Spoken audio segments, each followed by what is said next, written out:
Are the players as they prepare for another bit of action in the Jamaica Premier League powered by Digicel, and the opening match will see last year's beaten finalists Waterhouse take centre stage. They'll be facing off with Molynes, and I tell you what, it's all the precursor to Monday Night Football a little bit later on. It's pretty cool here, probably because it's a few minutes to 5 o'clock local time. It's 31 degrees Celsius. As always, it's windy here, 35 kilometers per hour, and should be fair conditions for the rest of the evening into the night. As we welcome to your coverage here on the Home of Champions, thank you so much for joining us. My name is Donald Oliver. I'm with Chris Taylor, and we prepare for the action here. Just a quick synopsis on what are you expecting, Chris, this evening? I think this will be a very tight matchup between these two teams. Molynes coming into good form at the moment, and Waterhouse have won 4 out of their last 5 as well, so it will be a tough match. Molynes probably in their best form we've seen so far this season, and in recent time Molynes have done well against this Waterhouse outfit.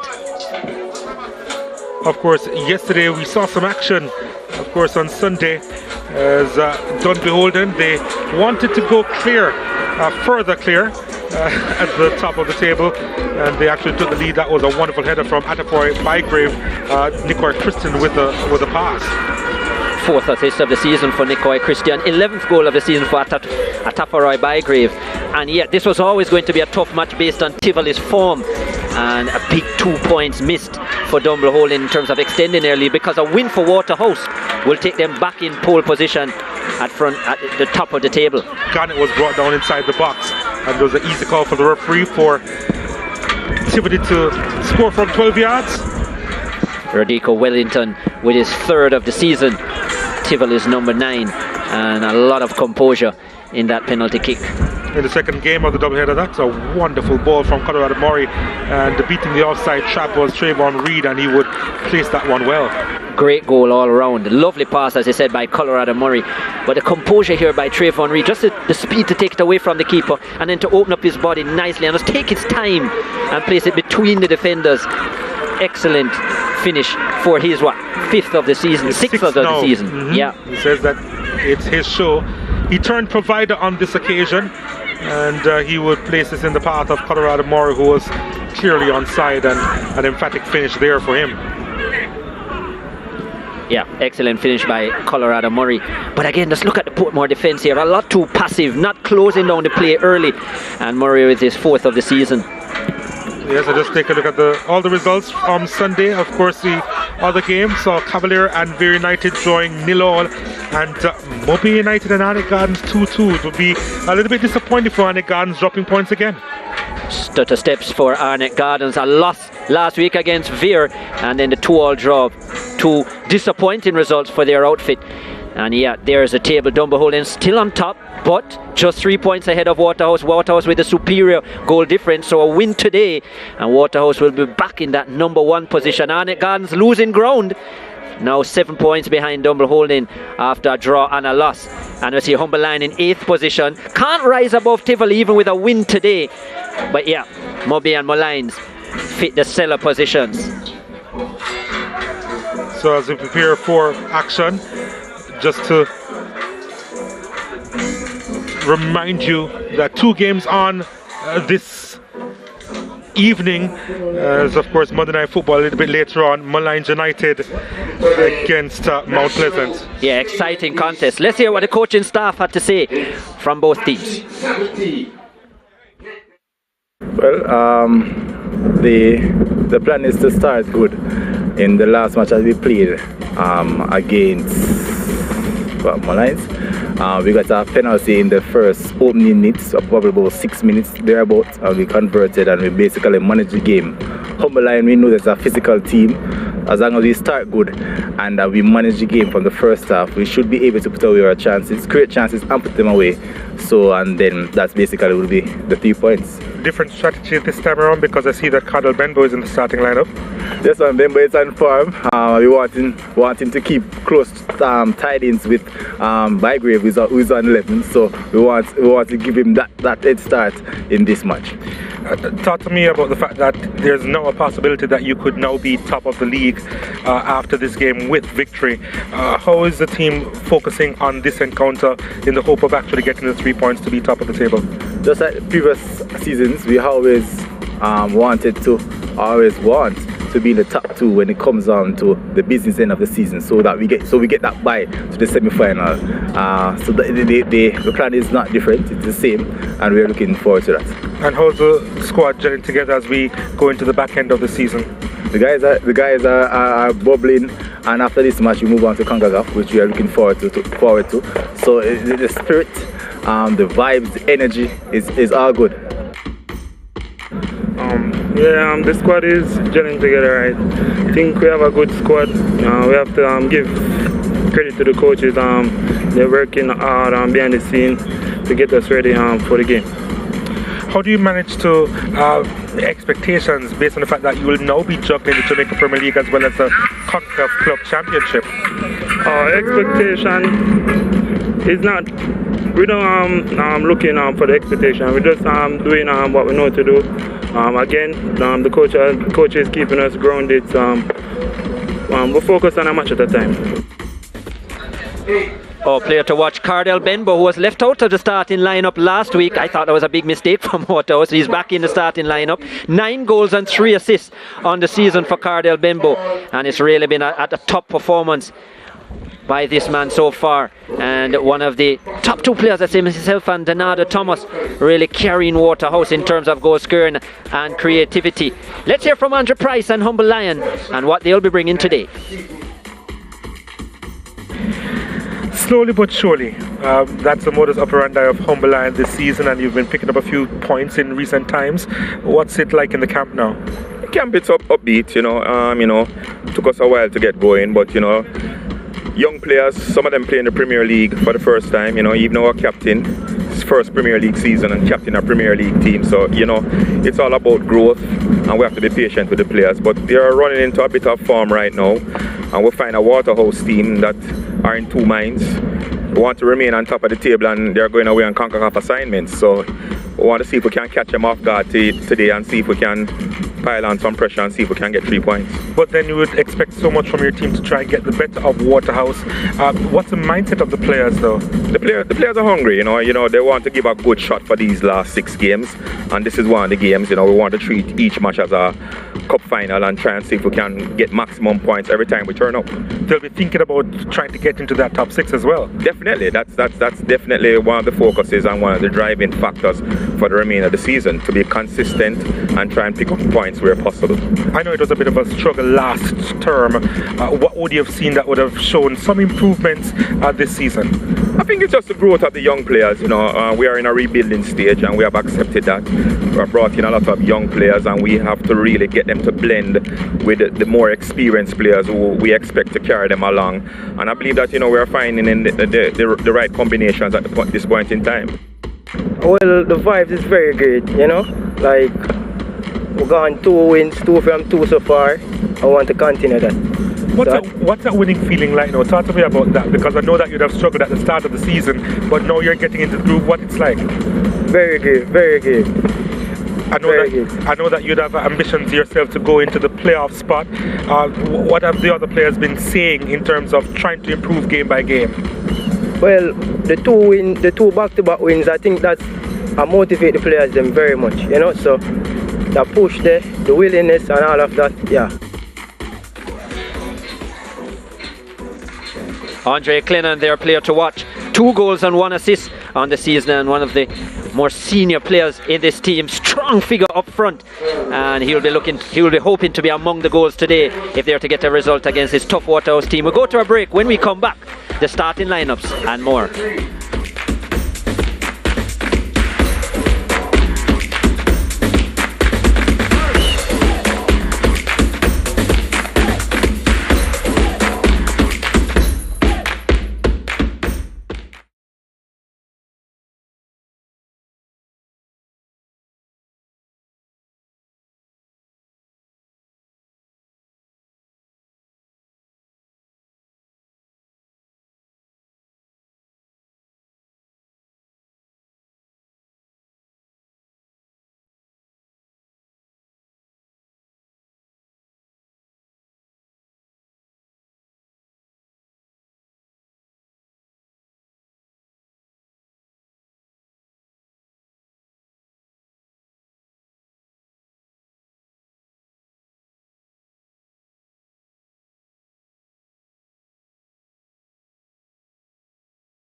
are back at the National Stadium East Field as we prepare for a long evening of football, starting with Waterhouse, last year's beaten finalists, facing off with Molynes. Waterhouse with a chance of going top of the table with 3 points over a Molynes team, hoping to move up the table as well as strive for a playoff spot, which of course is in the top 6 of the Jamaica Premier League, powered by Digicel, and the teams are making their way out. That's Waterhouse in their traditional blue and white outfit, and of course they'll be doing battle with Molynes. The start of the season was filled with a lot of humility for the Lions, but in the last few games they've been unbeaten, last 4 games in fact, and that includes a couple of victories as well.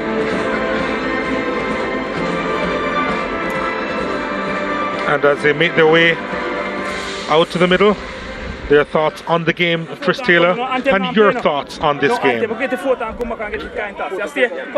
will be a close one. As we said earlier, Molynes coming into good form, as you said. Only 4 victories in 20 matches though in their history against Waterhouse. But in recent times it has looked good. Referee Daniel Parchment will be the man in the middle, most experienced referee out of Jamaica. First tier referee in CONCACAF. Yo, all the best, alright? Big up. Yeah, man, all the best here. Mysterious ball. As we hear the message sent from the between the 4 officials. 1 for all? Yeah, 1 for all. Teamwork, management, communication. So this is Waterhouse as we have them. Their starting lineup: Kemar Foster is in goal. They do have a back 4 of Kimani Campbell, Malik Cocking, Elvis Wilson and Ricardo Thomas. In the middle of the park, the returning Cardell Benbow, who has 9 goals to his name, beside Keith Simpson, Ramon Howell and Donato Thomas. Up front, Shaquille Bradford with 3, Javon James with 2 goals. And they'll be playing with a 4-4-2 formation. Good to see Cardell Benbow back in the starting lineup. I think they're a more balanced team with him in there. Shaquille Bradford starts yet again. As far as Molynes is concerned, Shamal Briscoe will be in goal, and he'll be behind the back line of Rico Edwards, Afiba Chambers, Xavier Virgo and O'Dane Murray. Murray has played every single minute of the Molynes campaign so far, and he starts again, the captain in the middle of the park. Keneal Hyde holding, and in front of him Jibison, Dallas Clennon and Thomas Thompson. That's Javane Thompson behind striker Kemar Mullings with 3 goals to his name. They'll be playing with a 4-1-4-1 formation, and yeah, experienced Virgo, good to see him back in the starting lineup after his red card absence last week. Of course, the Jamaica Premier League is powered by Digicel. Daniel Parchment is the man in charge of this fixture, and we'll get on the way now. Waterhouse will start the action. They'll be kicking towards the Caribbean Sea and towards downtown Kingston, and Molynes will be kicking towards the Blue Mountain Range and what you call uptown Kingston, I suppose. Those familiar with these parts know that it's like some communities of Ligani and Mona in that direction. That's a good looking cross, you know, but the keeper was alert, he was, as he came to collect Shamal Briscoe. And Waterhouse will be wanting a better start this time around. Yeah, they did score early from the penalty spot, albeit from Keith Simpson in their matchup with Molynes United. But outside of that, they really weren't off to the races, so they'd want a brisk start, and that's exactly what we're seeing here so far. Yeah, that's been a struggle for them this season, and the coaching staff very aware of that. You know, that they have had really good second halves, but the first half has been really slow generally, and they've ended most of the games well. Last week wasn't that kind of story. I thought overall it was a very average performance by Waterhouse. Molynes would have gotten the better of Marcel Fuzzy Gale last season at the JFF Centre of Excellence. 2-1 was that fixture, that scoreline. There's a deliver inside, and it's put behind, probably a little bit too close for comfort. It was Donato Thomas doing some defending there.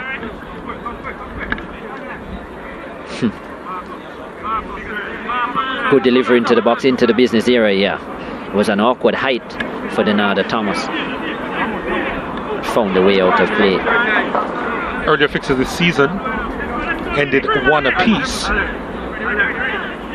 Humberline trying to get the early lead here. That's a good looking cross inside the box, but there was nobody really attacking at the back post. Rika Edwards setting it out wide, and it's going to be a throw into Humberline. Edwards will take it himself. Yeah, that's been the most familiar result. Drawn games between these two. There's been 9 of them of the 21 that they have contested. Always a very close fixture. Waterhouse, they have 8 wins, Humberline 4. The last Waterhouse win came back in 2020, some 2 years ago. Andrew Price, of course, is the head coach of this Humberline team. Slowly but surely moving up the standings. Every time since the 2015-2016 season a team has won this fixture, it was decided by 1 goal. So you're right, Chris, it's really been close encounters. Benbow sends it out wide. Thomas couldn't wrap his foot around it.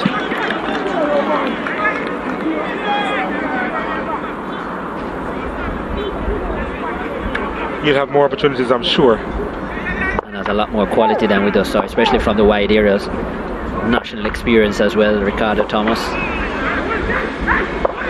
Did note from in the last game that we've seen a bit of inconsistency in this game in the last 3 games or so with his crossing and defensive work, so that's something that he'll be looking to do a lot better today. That man between the sticks is a big deal for Waterhouse. Kemar Foster was missing, was overseas for a while, now back into the starting lineup. 2-time Premier League champion with Portmore United. Lots of experience. I wonder how much better Humberline would have been if they didn't lose their usual skipper, Andrew Vanzi. The team broken captain. leg. Yep. Yeah, and Vanzi was having a pretty good season as well. The last 2 seasons, in fact, last season he managed 5 goals even from a defensive midfield position. And sometimes he was playing as one of the centre backs for Humberline as well. I thought he was probably one of the best, if not the best, centre-footed midfielder in the country. Yeah. Very good from the dead ball scenarios as well. Mm-hmm. Scored a free kick already. He had 2 goals for this season, Vanzi, and that's a big loss. One of the experienced players, as you said, within this Humberline team. Clennon is another, and Vishanal Harris, who is also missing. A man who has scored over 30 goals in the Premier League in his career. Yet he would have shown glimpses last season as well as a few times this year. Well, but surely not the type of person that we would have seen at Arnick Gardens. Yeah. And Andrew Price spoke about the need for the young players to step up to the plate. But yeah, did understand as well the purpose of the experienced heads. And for the most part, he's lost 2 of them. Ball punted long. And Virgo, and another very experienced player. Good to see him back in. Got a red card 2 games ago. Missed last week's game against Portmore. Of course, we're used to him on the right hand side of the defense, running along the flank with speed. A bit of the speed has left him over the years, but had so much quality. And also impressed in the national team when he got the opportunities as well, I felt. Xavier Virgo.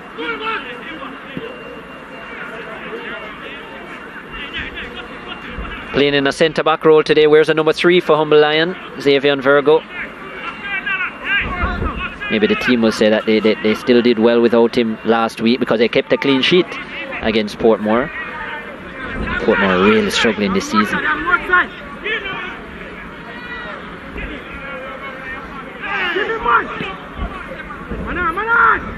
Last 4 games for Humble Lion, 2-1 all draws. Ball over the top, looking for Cadel Benbow, who's trying to win it and does. Trying to A 2-0 and a 1-0. Trying to make Set a of sneaky victories. link inside. Wasn't it was that occasion, Benbow? But yeah. As the game goes on, I'm sure Benbow will will tend to pull wide, which probably has more joy. Pull wide and use his speed in the flank areas. Well, Thomas is making a run down this right hand side. He remains on the turf. Touching his face.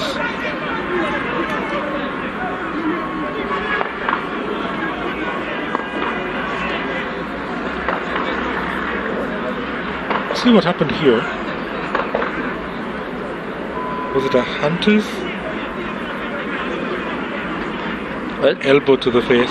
Nicholas Anderson, the first official, was right there, and there was no flag from him. He was literally 2 yards away.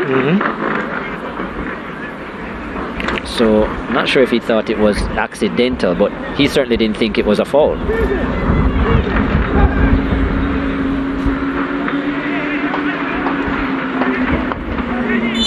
Well, Thomas is going to be fine.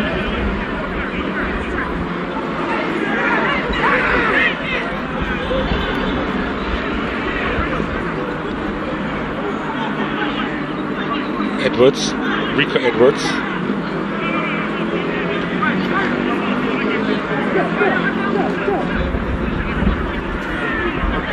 Players would love these conditions. Nice and cool. And if you know about the Stadium East ground, there's a heavy cross breeze which comes from the road towards us. And it's an awkward breeze as well. It's one that, as you play here, you learn how to adjust in terms of the way you play the ball. I guess it's best described as swirling. Yeah. Isn't it, right? Played on with the first touch. Sending it out wide. Still with the possession. Humble Lion.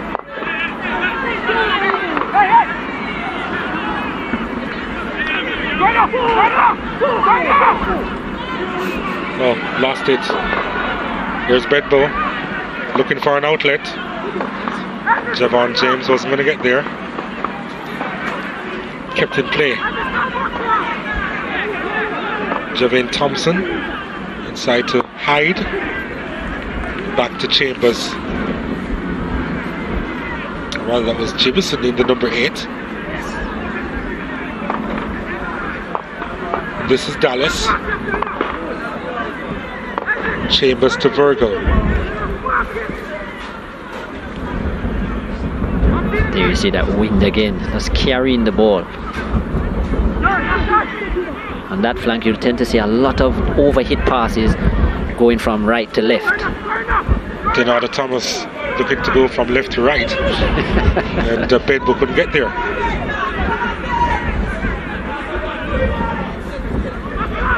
Bigger Thompson, you just saw. O'Neill Bigger Assistant Thompson, coach yeah. of Humble Lion. And if you think about the defensive capabilities of both himself and Andrew Price over the years, you realize why they're such a stubborn defense line. Humble Lion. Steely resolve. Yeah. And their attitude is there's a no tolerance for the defensive errors, and then they try to see what they can do up front in terms of enhancing the attack. I suppose they'll be together at Humble Lion if they're allowed to continue there. Especially with Boys Town not being around, because that's their connection from back in the day. O'Neill Thompson and Andrew Price. They were very close as player and coach as well. Down at Collinsbeck Drive. Neighbours to Arnett Gardens, for those who are just joining our coverage of the Premier League these last couple of years and would not be au fait with the location.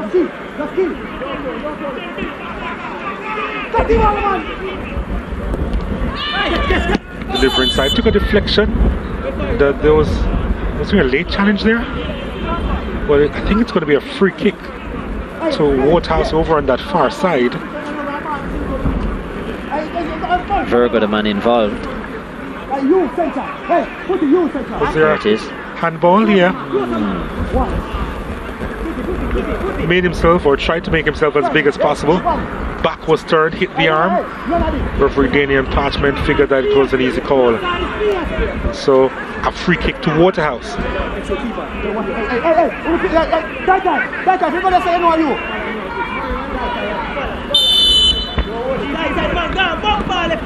Here's a delivery inside, headed away. Back there was Rika Edwards. Waterhouse still trying to gain an advantage here as it's sent out wide. 3 players attacking at the back post. It's Thomas. Decides to take it down. This one is lofted inside looking for Bradford. And Gibson running away with this. And getting by a challenge. Sending it out wide. Thompson plays it out further over on the right hand side to Clennon. 3 players waiting on it. Oh, that was a poor ball. Really, it was a poor cross. And the opportunity wasted by Molynes.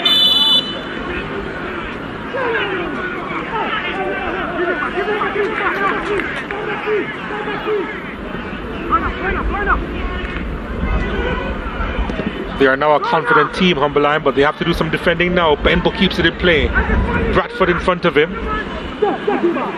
Needed a better ball to Howell. Howell trying to win it back. Did he commit the foul? Or says play on. And now it goes the other way. This game is a little stretched.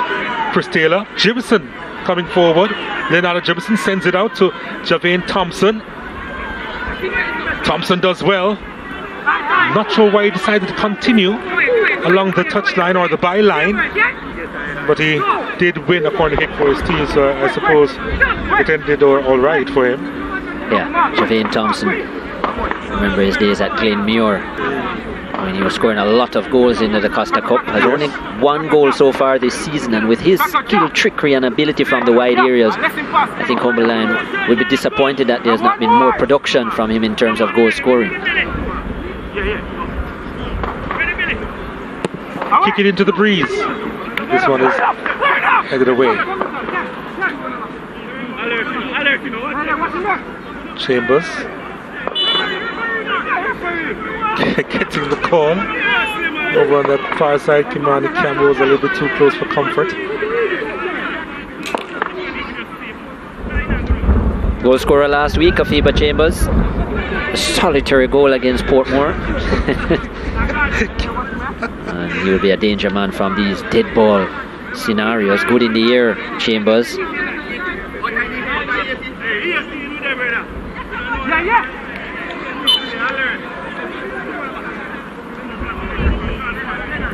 There's a delivery inside. Bounces in the area, the head is over the top though.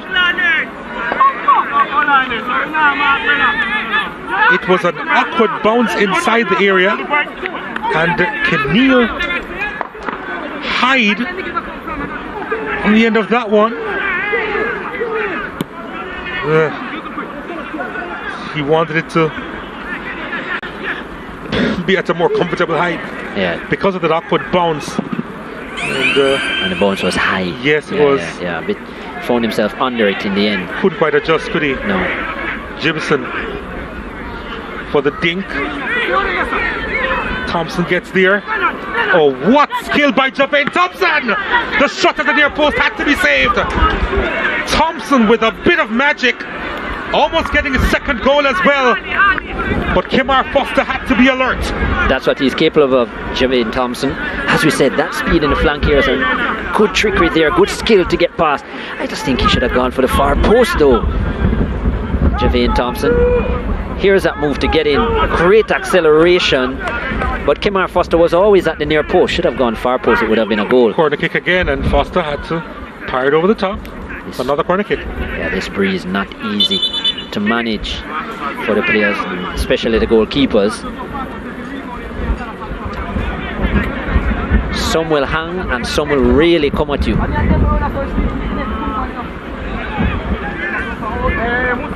From this side of the road, it tends to really come in and then dip viciously. Exactly. The previous one has a hanging way about it. Both in swingers though. And we expect another in-swinger, and so it is. And again, he had to just adjust and touch it away. There's a whistle on the play, and he may have been impeded. Foster.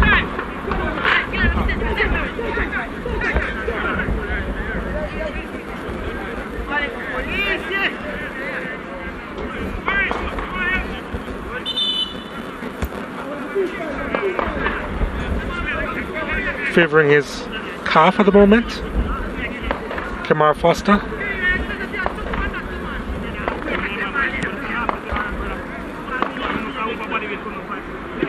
We don't have a bad game on our hands here between Waterhouse and Molynes. Waterhouse, of course, would have seen that Dunbeholden, they dropped points yesterday, drawing 1-1 with Tivoli Gardens, and Molynes plotting a Waterhouse slip-up this evening. And as we said, this encounter has always been close. Let's hear the news from Marcel Gale.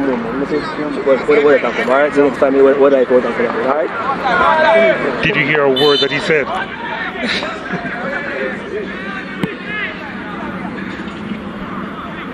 I think the players understood, though, that's for sure. Well, he will hope so.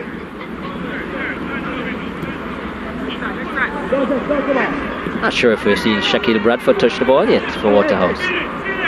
Well, he's making a run that Donata Thomas did see, lost it to Hyde.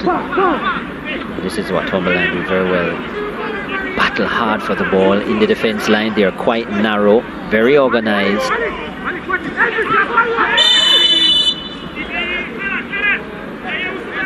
Challenge came in. James was there for Waterhouse.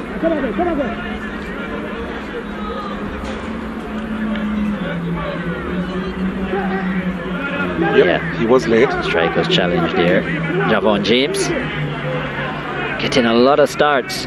Javon James for this Waterhouse team, just 2 goals to the season. You sound surprised by that? A bit surprised, but his work rate, I think, is what gets him into that starting lineup. He's a very busy player. Just would like to see him fine-tune his finishing a bit more. James runs hard, needs to be a little bit more physical, I think, as a centre forward in terms of his battles for balls, but no one can fault him for his work rate. We certainly have that in common. Yeah. Thomas in the way this time. Before we get through to Thompson, here's Benbow. Cardell Benbow, was he bundled from behind? Referee says play on. That one surprised me. I thought they went through the back of Benbow. Unless referee Parchment thinks that it was just a bit soft.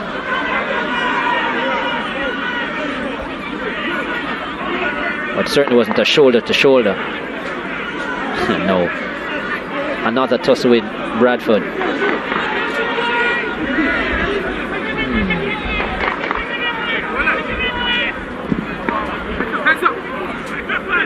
Bradford maybe tugging a bit too much. He's doing his best to allow play to just try and flow. Daniel Parchment. Sometimes the players, they can't help themselves.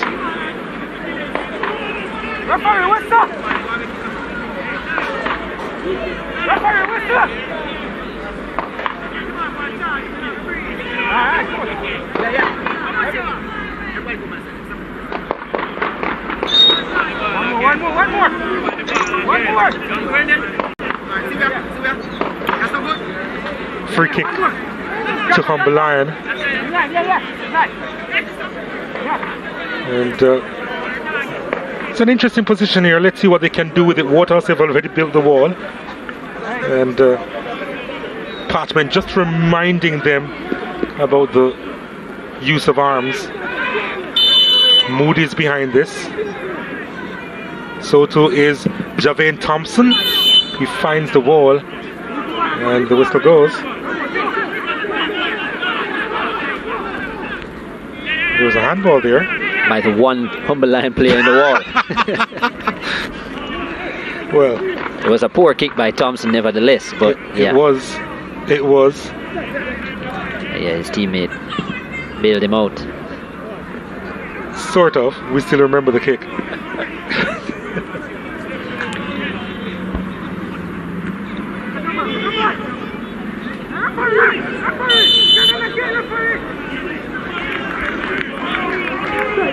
It's another free kick to Waterhouse.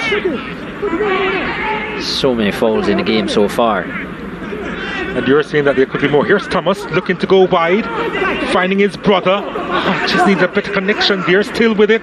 Waterhouse. James was trying to gather and couldn't.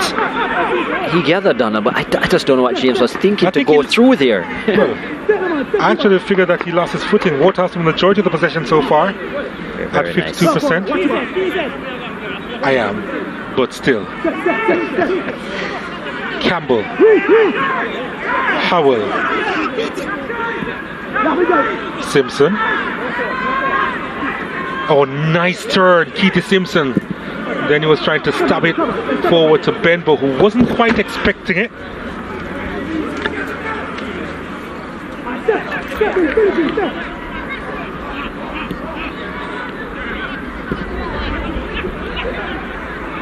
Clennon utilizing his body well there. There's no foul in that.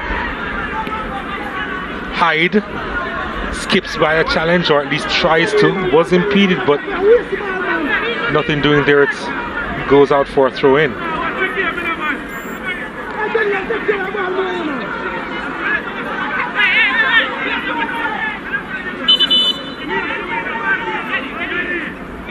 Midway through this first half, haven't seen a lot of goal mouth activity, but the game is interesting, if not laced with quality as yet.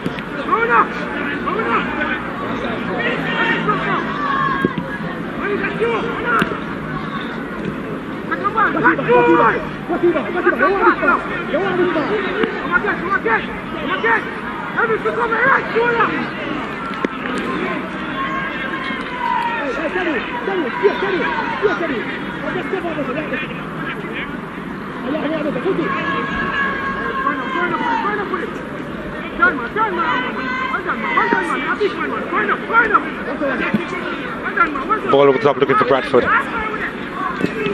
Bradford hoping that a teammate was inside the box. It's headed away. Benbow picking it up. James. Thomas inside to Keith Simpson. Was trying to do a 1-2, I think, with Donada Thomas, who was nowhere close. Benbow picks it up. Benbow to James, back to Benbow. James committing the infringement there in the end. Now he goes the other way. Clennon has two up there with him. The yellow card comes out to, no surprise, to Clennon. I think there was a step there from Clennon. Well, if he did put in some studs, I'm not sure why he's acting so surprised. Yeah. Very difficult as an official, I think, to manage Andre Clennon. Here it is. Yeah. There was a step there from him. A lot of times tends to be over aggressive. Likes to play the victim as well. Clennon.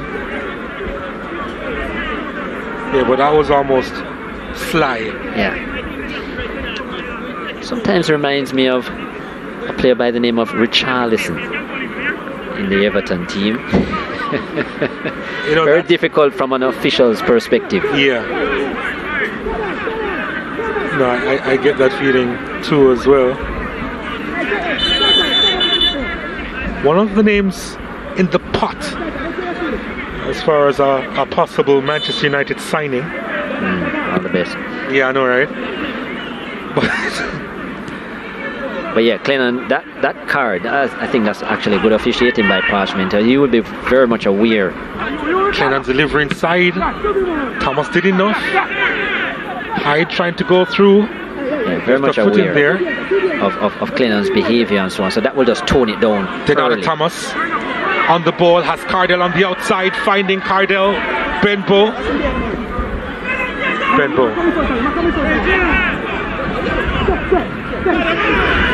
Thomas. James miskicks.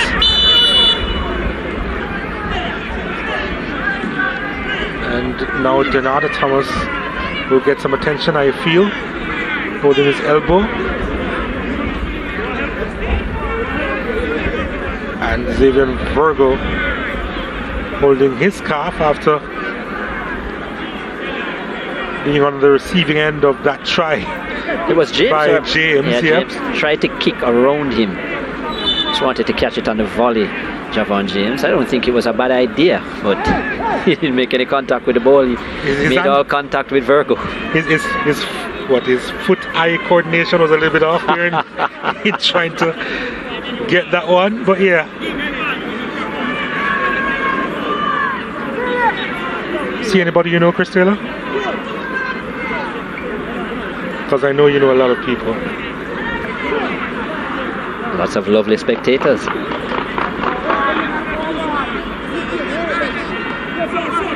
Not sure based on the colours who they're necessarily supporting. There's certainly the Waterhouse supporters there. At the top. A strong following Waterhouse over the years. No matter where the match is being played.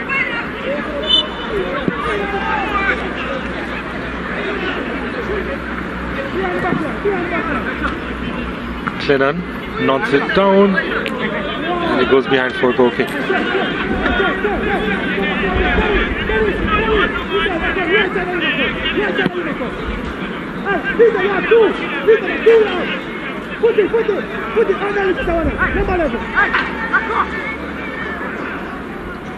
Kimani Campbell does well. James goes down. Took a knock in his back. Thompson. It's backwards for Edwards.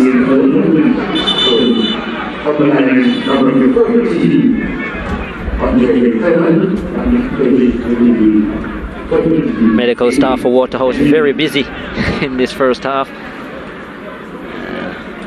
They're getting a lot of fitness practice. James, the latest victim. Big through the back, the hand in the back, as you could see there.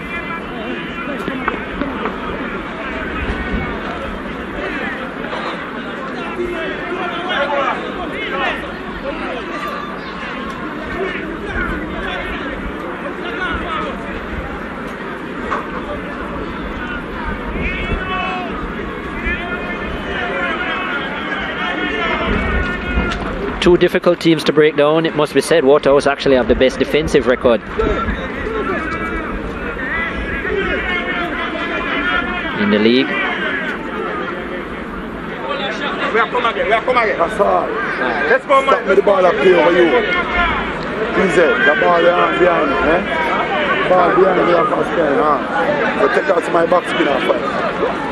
You have time.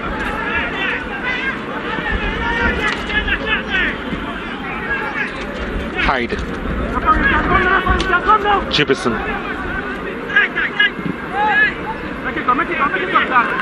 Too much even for Thompson to chase.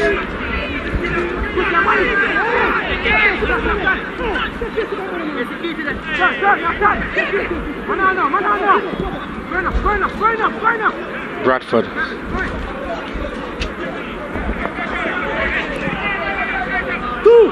Campbell is over there. Keeps it in play.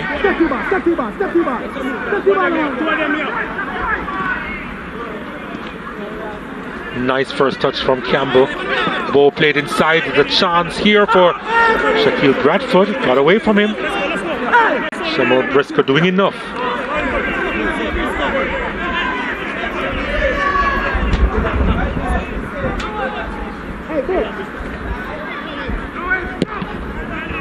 Wanted a better first touch there. Just keep it a little bit closer to him. Benbow. Ricardo Thomas. Javon James almost got to Bradford. Waterhouse will try again. James, Simpson, free kick to Waterhouse. Decent position.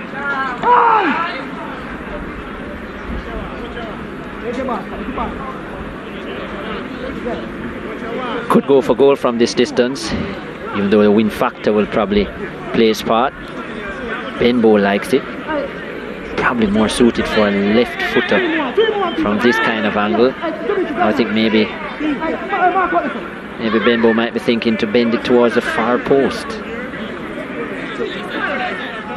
Maybe more of a pass than a shot, I think. Let's see what happens here, because the three-man wall is set up. Benbow is behind this. Thomas decides to provide, and it comes off a humble line defender. Yep, came off Chambers. Going to be a corner kick to Waterhouse. That was a good delivery into the box by Ricardo Thomas. I think that was the right idea. It was an awkward angle. Denada Thomas now to supply this corner kick. Headed away by Clennon. Humberland have done a good job of keeping Denado very quiet. I mean, he starts to get busy in the flank areas with his skill and the ability to beat players and get into dangerous positions. Waterhouse look very potent. Campbell sends it high, and the catch is taken. But both himself and Benbow have been denied those lovely runs in the flank areas so far. So good job by Humber Lion. Not the most convincing clearance, but Waterhouse, they get away with it. Here's Denada Thomas. Hyde still manages to retain possession.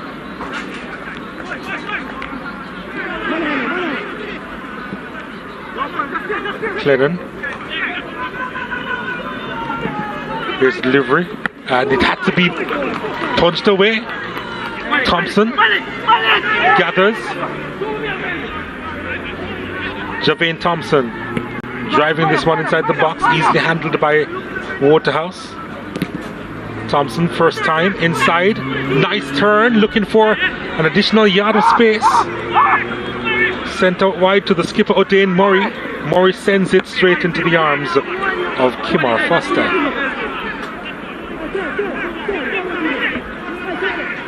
Good defending by Waterhouse, lots of players back. Very narrow as well, crowding out the opportunity for a shot. Howell out wide to Benbow. Benbow cutting inside well. And James and Benbow again not on the same page.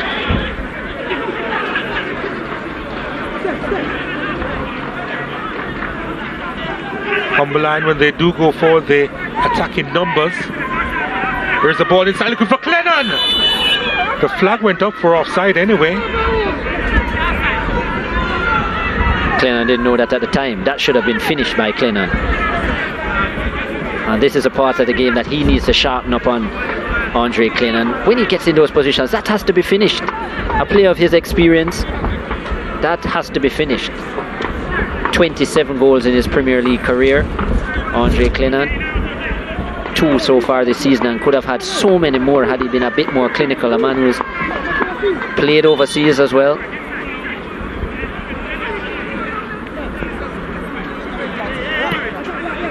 One of the young legends out of Bridgeport High School, Andre Clennon. Played in Finland, played in the Middle East as well, Andre Clennon. Lots of experience.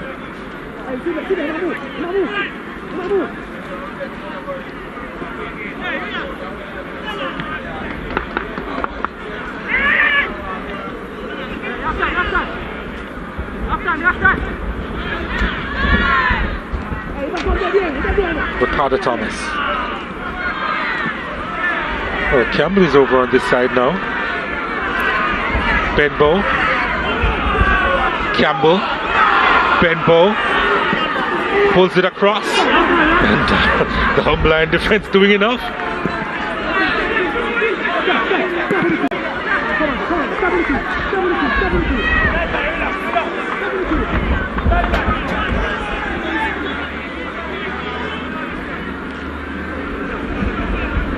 Waterhouse with the party tricks on that occasion. Didn't quite bear fruit, but they did look good going forward. Again, here's a lofted ball looking for Clennon and Thomas. Denada Thomas doing some great defensive work there.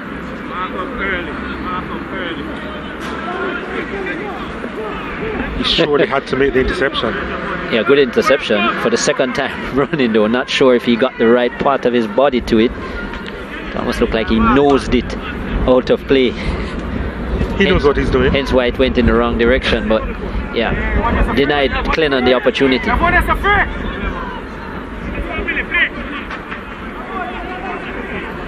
Corner kick again. Oh, that was poor.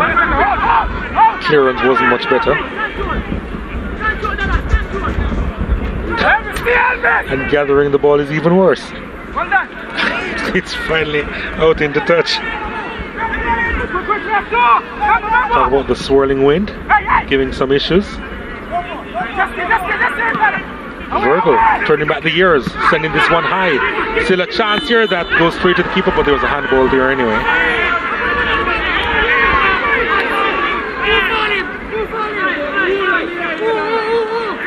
Clennon arguing with the call. As usual, did handle the ball though. Right. Oh, but it was actually off the shirt. I wonder if it was... It was actually off the sleeve, so it should have been legal. Unless he had blown for something before. Okay. Obviously. Yeah. Obviously he had blown for the infringement and not the handball. That finish should have been a lot better though. Again, on the line, because they wouldn't have heard the whistle initially, so it was fair game up to that point. That is a really good opportunity. You have to be placing that left or right of Kemar Foster. These little half chances that Humble Line are getting have to do better.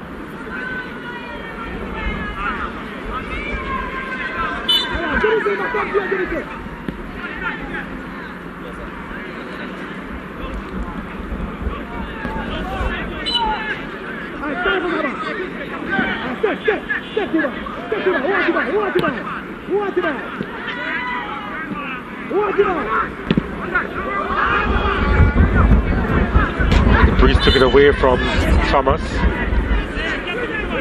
but I think there was a bit of a push there. Free kick to Waterhouse.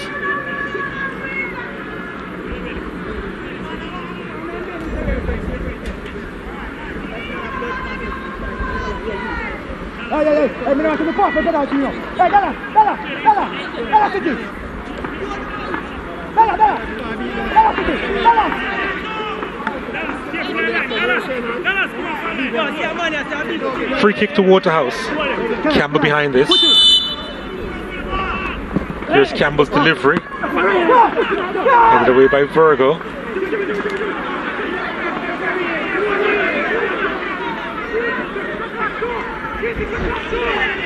Virgo looking to send it long to Dallas. No, it will go the other way. Thomas trying to get by Clennon. Denada Thomas. Bradford left the ball, trying to get it back, and does. Was he tripped up? He was. Free kick to Waterhouse.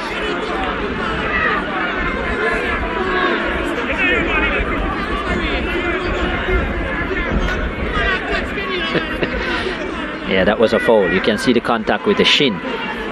Questionable as to whether Bradford committed a foul initially. Daniel Parchment said Bradford made contact with the ball, and that's the argument there. But Dane Murray, the skipper for Humble Line, obviously having something to say. He thinks that they should have gotten a call earlier. But that was certainly a foul on Bradford eventually.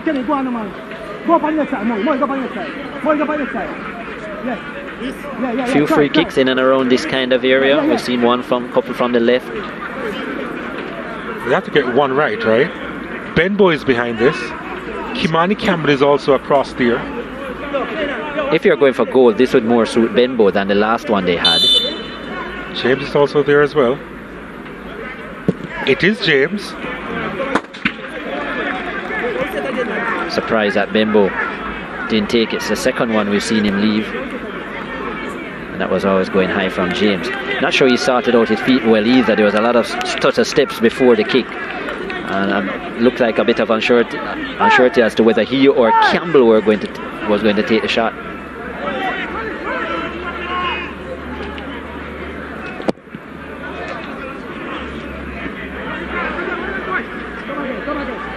He's been using his face a lot, Donata Thomas, in heading away the ball.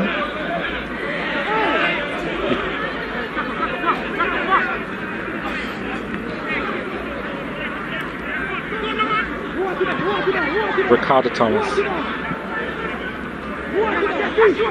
Chambers with the header looking for Clennon. Can he keep it in play? He can.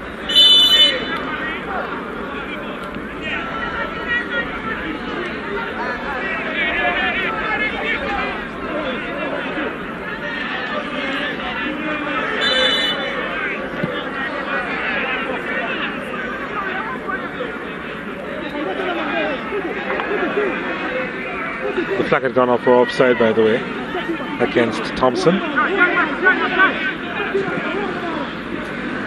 Howell. Donata Thomas. He's trying to get his brother into the action. Howell again.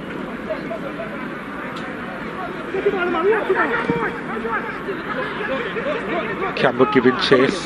Too much on it. This game has been exactly what we thought it would be. Grueling, difficult for both teams, lots of fouls, highly competitive, not much goal-mouth action. In fact, I can't remember any real out-and-out chance. And a couple chances that we've seen, the offside flag has then gone up.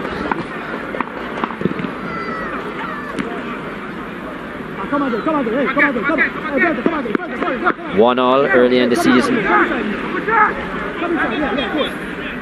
And Andrew Van Zigol, their team captain, who broke his leg and is out for the season. Here's Clennon. Can't shoot from distance, you know. Clennon on his right foot. Hounded it away from the box. Clennon. Edwards. Edwards going goalwards over the top. Came on Foster watching it all the way.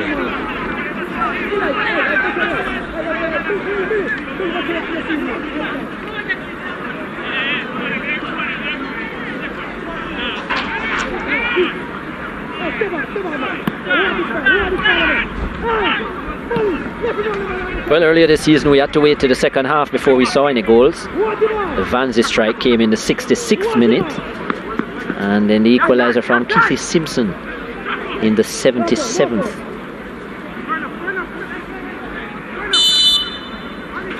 One all it ended. That was on the 20th of February.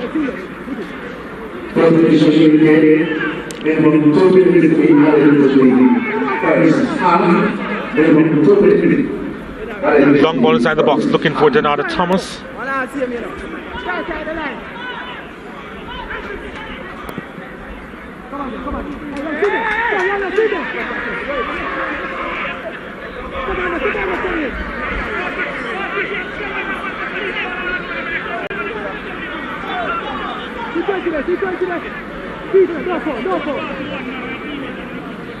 James. Thomas. To Thomas. This is Donato. Bradford. Out wide. Benbow.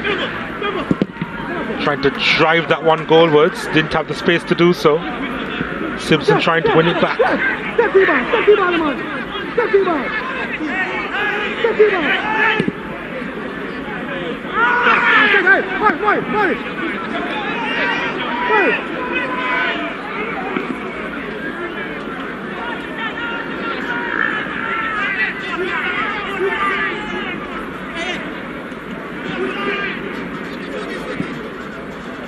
Get the impression that probably teams are getting a little bit tired as we approach the back end of the season, because we've seen the quality just drop a little bit.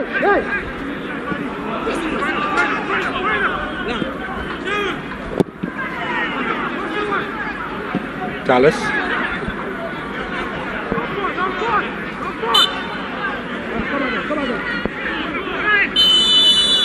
That's the end of the first half. Daniel Parchment has seen enough. Not a lot of goalmouth activity. Clennon has been integral. So too this man, Cadel Benbow, back in the starting lineup for Waterhouse. And both these teams will have a lot of talk, to talk about, and would have a lot of work to do come the second half. After 45 minutes, we're here to see a goal here at the National Stadium East Field. It's Waterhouse 0, Humble Lion 0.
Welcome back to the Jamaica Premier League Monday night football action here at the Stadium East Field in Kingston.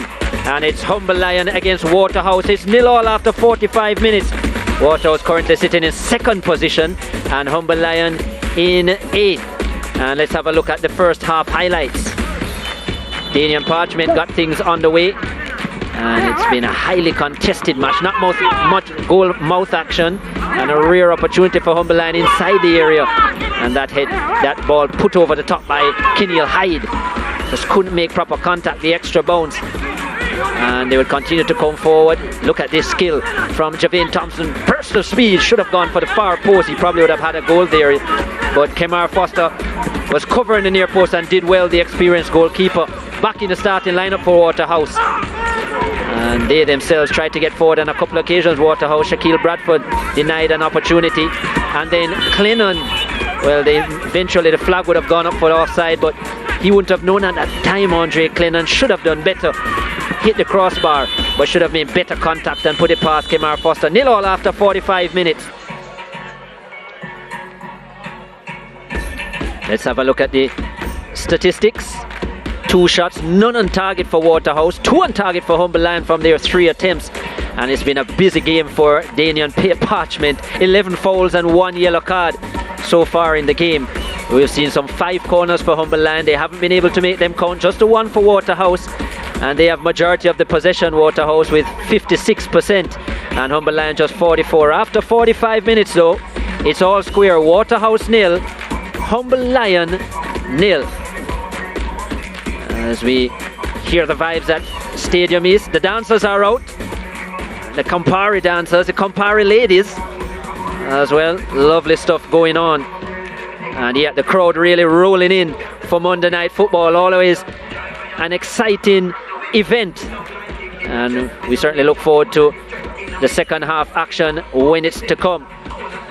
We go to a break, but before, let's have a look at Sunday's action. Dumble Holding against Tivoli and Harbourview against Portmore United.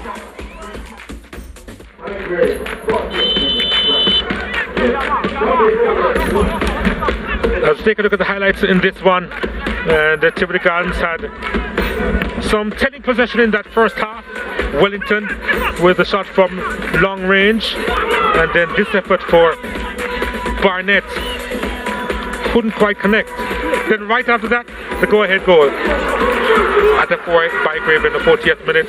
His 11th goal this season. What a ball that was from Nicoy Christian.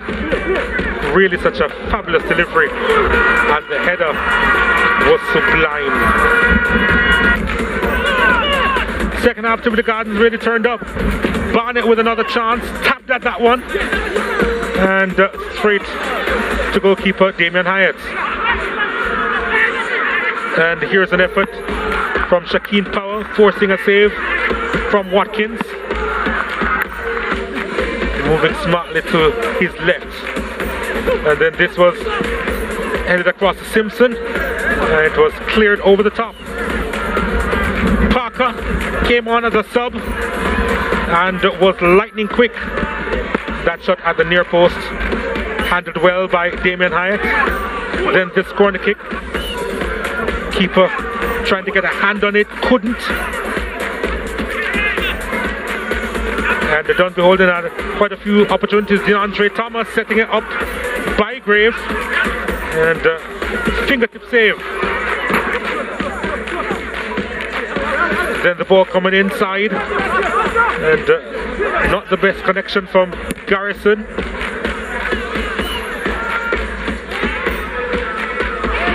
And here is Warner Brown's effort that was charged down, and Garnett was taken out inside the penalty box.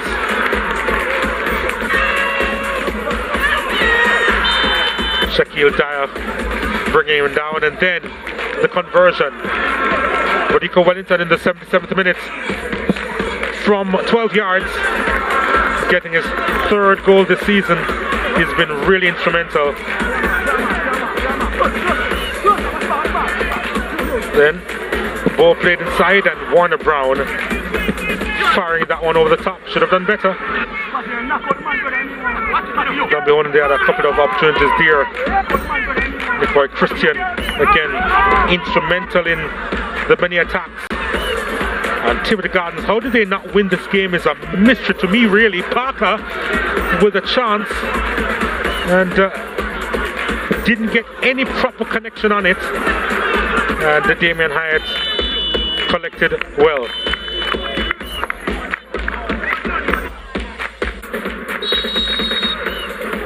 As we take a look at the full-time highlights, seems a long time ago where Amal Knight went chasing off his goal line, trying to prevent a golden opportunity for Portmore United, and Portmore just could not capitalize.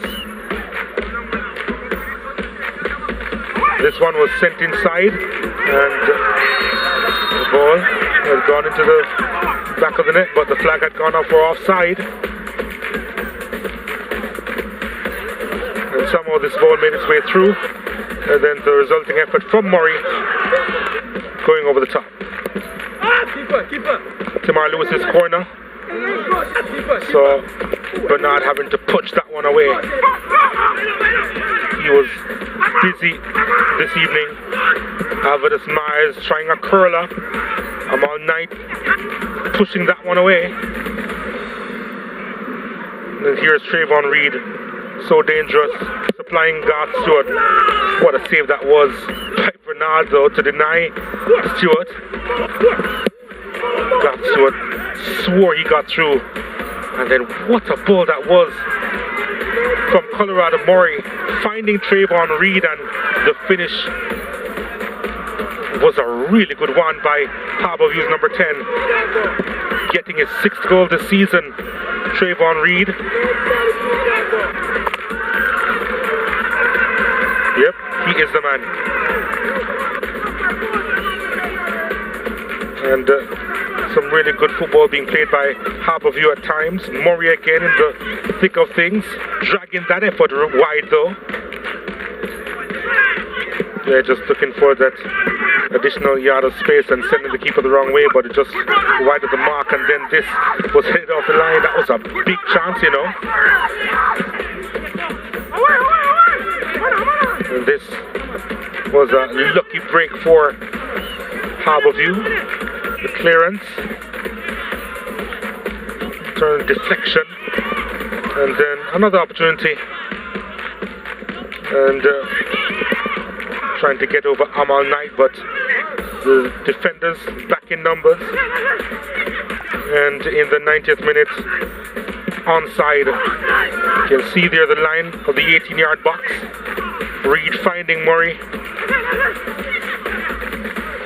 Oh, timed his run well. Collected that one well. Finished better into the far corner. And putting the icing on the cake for the Stars of the East.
Nil all here at the National Stadium East Field as we prepare for second half action between Waterhouse seeking to go further up the standings against a Humberland team.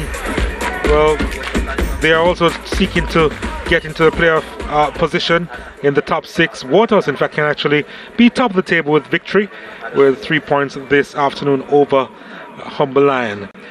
And if you're watching on CVM television as well as on Sportsmax and the Sportsmax app, you haven't missed a whole lot of action as far as this game is concerned. Both teams, I reckon, they haven't been able to get out of first gear from that first half, or in that first half really, and Waterhouse will be wanting to just step on the gas a little bit more for this second half.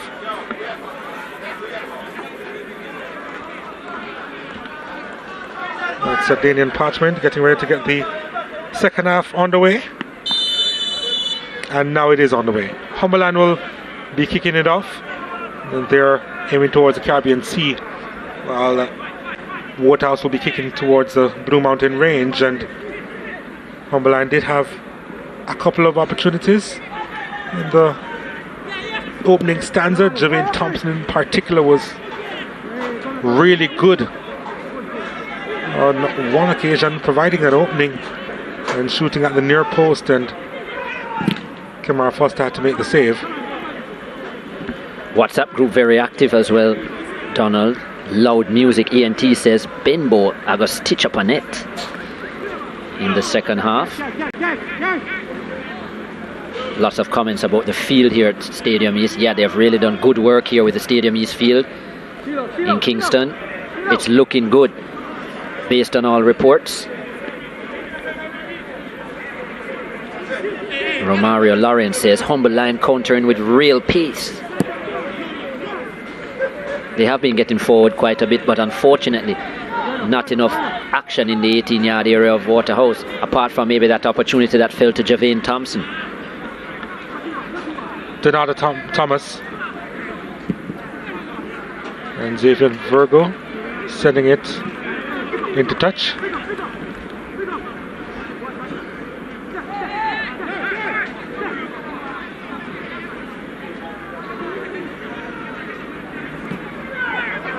So strange that Waterhouse, the highest scoring team in the Premier League, 33 goals, yet they haven't been able to register a shot on target so far.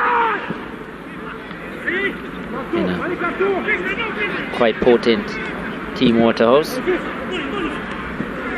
Also hold the best defensive record, only 12 goals conceded. And now with Kemar Foster between the sticks, you'll think it will get even harder to score. Since the return of Howell and Thomas as well, Waterhouse has been very stingy at the back. Of course, those two went on national duties playing with the Reggae Boys.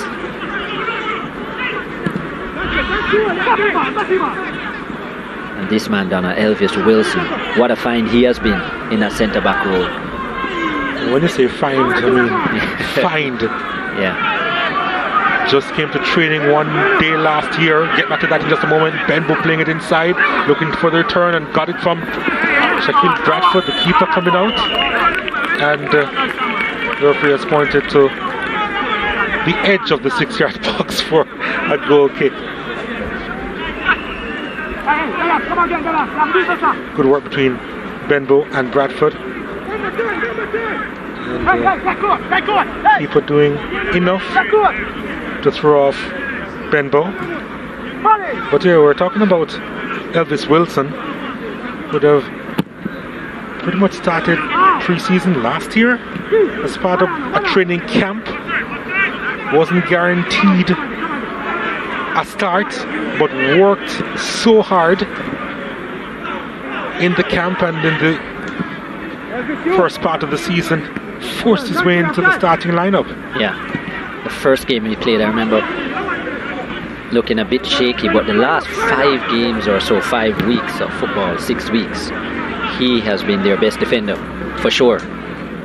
Man of the match in their last game. James, not a lot of power behind that one. That's their first shot on target, Waterhouse. Was never going to beat Briscoe though.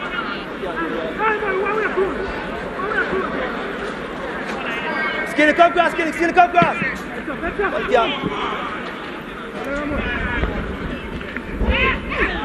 Clennon.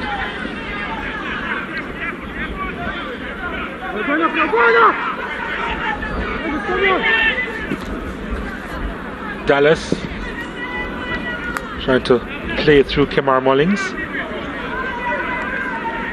Edwards now has Donata Thomas for company.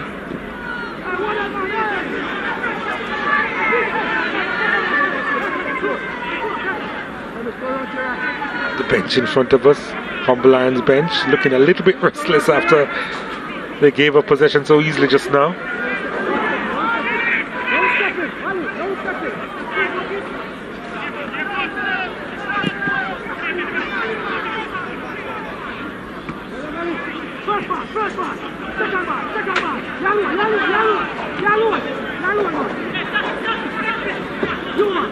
Murray.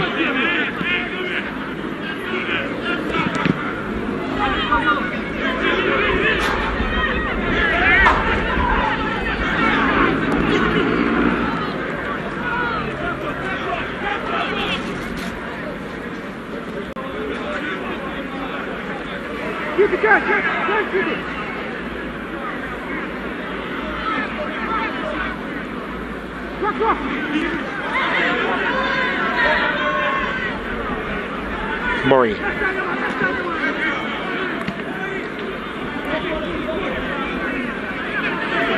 Wilson.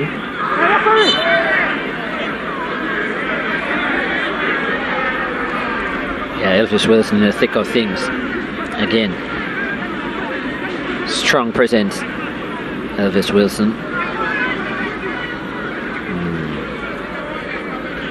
Bit of a missed kick as well. His foot a bit seemed that it might have been hooked.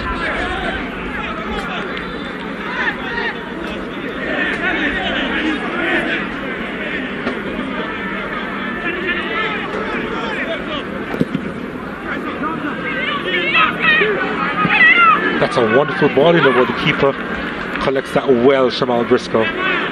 Just the bounce there certainly had the better of the defender with that delivery, Kemar Foster, but that's that added bounce didn't allow Denardo Thomas to get in. Oh, they've lost in a dangerous area here. Bradford, can he get there? He does. Keeps his balance. Thomas with the cross inside. Oh, it ends up in the back of the net.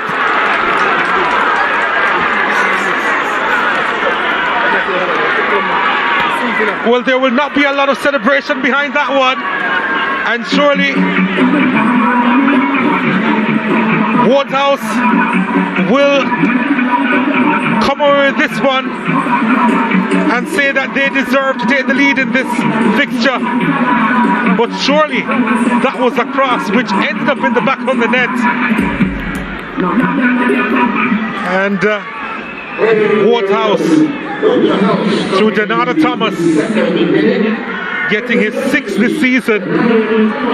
Well, they'll take it any way they can.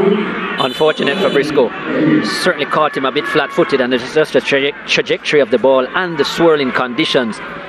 We've seen a few of those here at Stadium East, especially from that side of the field. And yeah, Shaquille Bradford with the assist as well. I bet when he passed that ball, he didn't realize that he was going to add a goal all over it. Benbow. Was he trying a shot from there? He's been very quiet all game, Denardo Thomas. Humberland have done a good job to keep him quiet, and Benbow. But yeah, just like that, Waterhouse, the highest scoring team in the Premier League this season, 34 goals now. He almost seemed a little bit embarrassed with that one.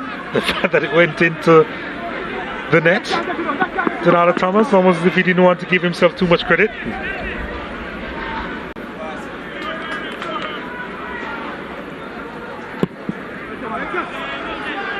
And their run of 2 clean sheets in a row, Humberland disrupted. Bradford. Benbow. Benbow given the chance! And he did take on the shot. Briscoe had his eyes on it though. Not sure why they gave him so much space. No, and he has scored from a similar distance already this season. Has the ability to strike it. Ben Bowen with his confidence, 9 goals on the season. Briscoe covered it well, but the ball had a nice swerve on it. Hit it with the outside of the right boot. Benbow. Yeah, I think the advice they'll be getting is don't allow him to shoot from that kind of range. Campbell.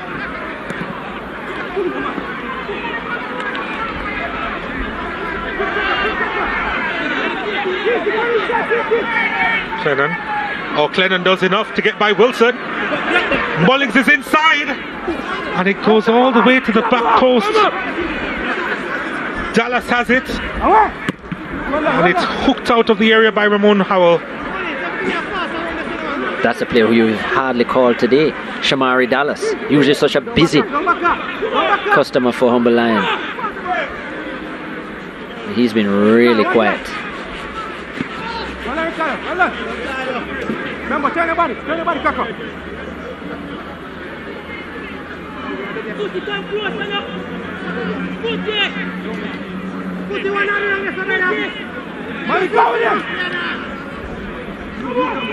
long throw.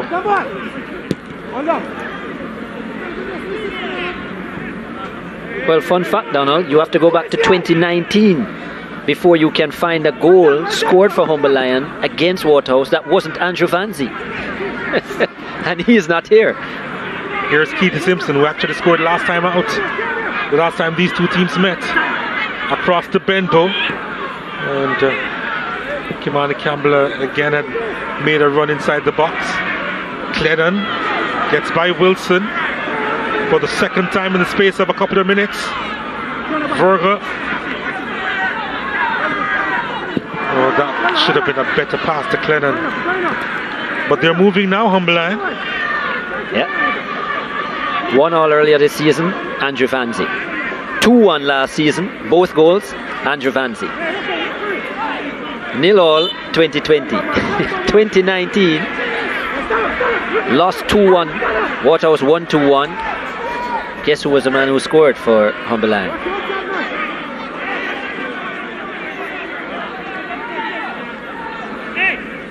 Andrew Vanzi. Andre Clennon. Okay, alright, fine. It couldn't have been Andrew Vanzi. I was just wondering, you know. You were going on a trajectory.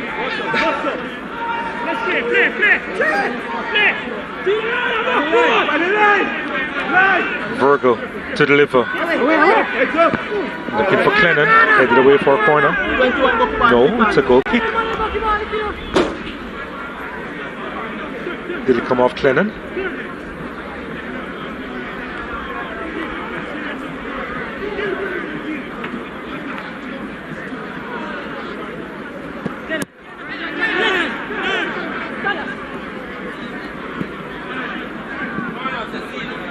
Campbell. Virgo in the way.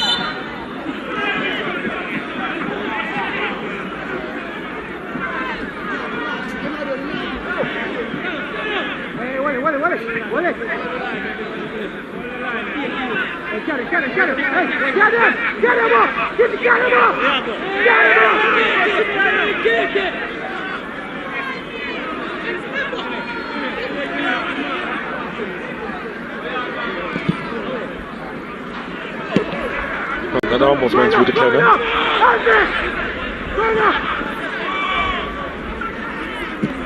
Edwards sends it long. Looking for Thompson. Campbell doing enough for Waterhouse.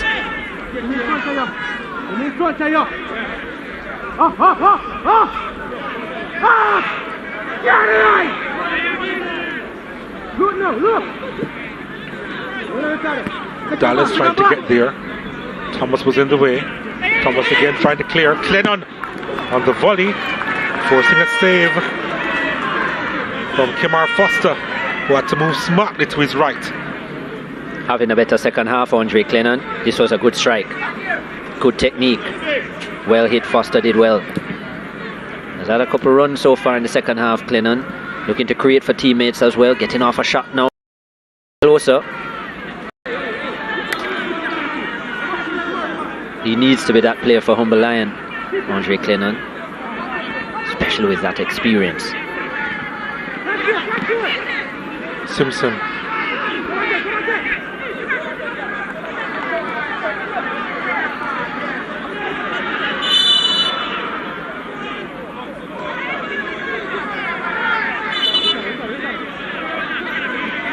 Free kick to Humble Lion. The captain leaves it for Virgo.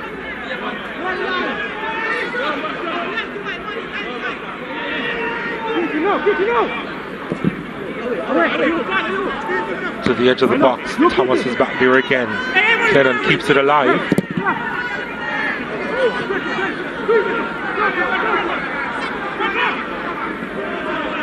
Bradford was stepped on.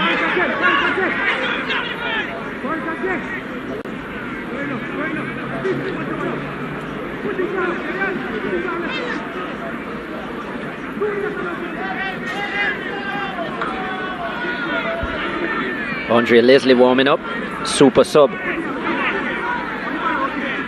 Devroy Gray as well.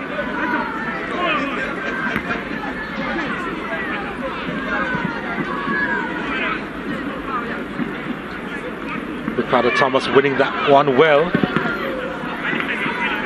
So the deflection goes behind for a corner kick.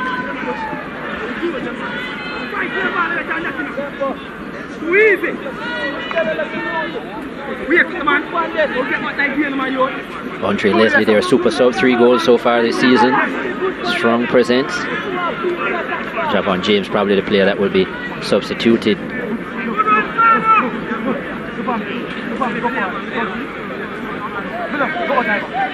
Briscoe marshalling his back line. Here's a cross coming inside. Oh! Was that Simpson again? Trying to guide that goalwards.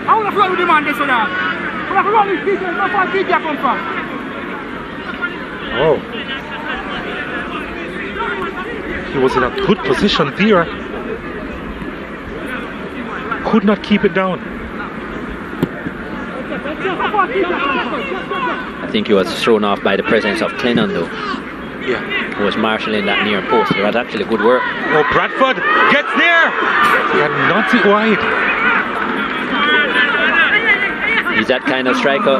Bradford knows how to be in the right place at the right time. Just didn't get the right part of his head.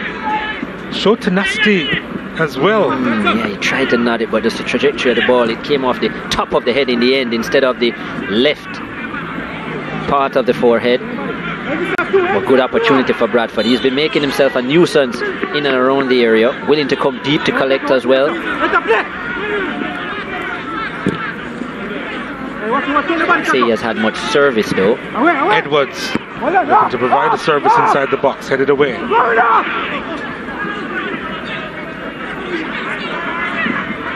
Waterhouse doing enough to win it back in the middle of the park. Couldn't reach Benbow on that occasion. Campbell retreating and winning it. And it's going to be a free kick to Waterhouse in their own half. From the line, they're going to be making, what, 4 changes? Wow.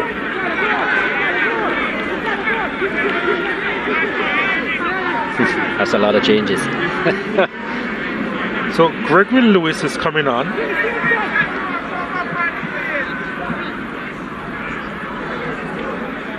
For Kemar Molynes.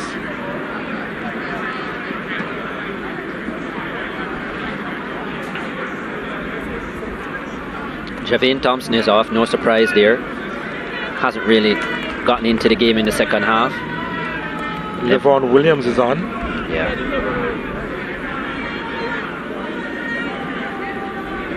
I haven't seen him in a while, Williams.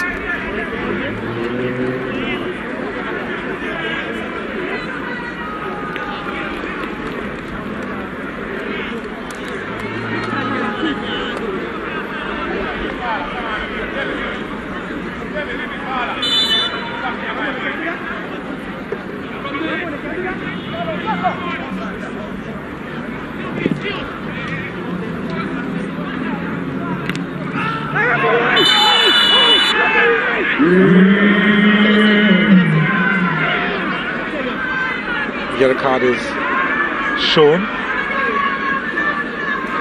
I think it's shown to Levon Williams.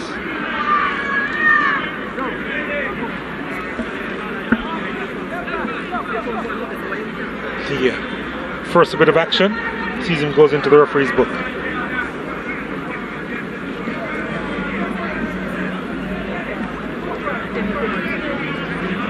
That wasn't nice at all. Right into his throat.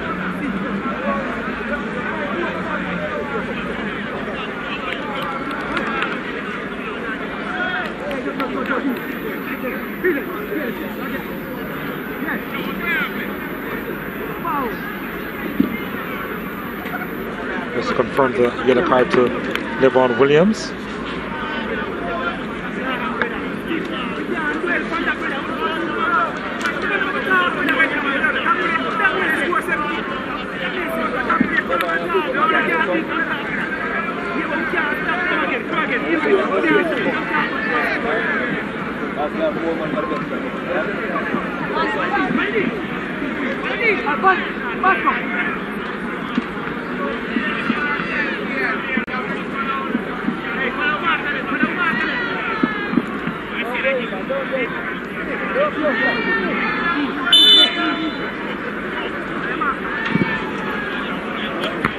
Ball coming in and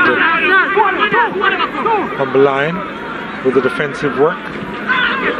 Thomas again coming in and was tripped up.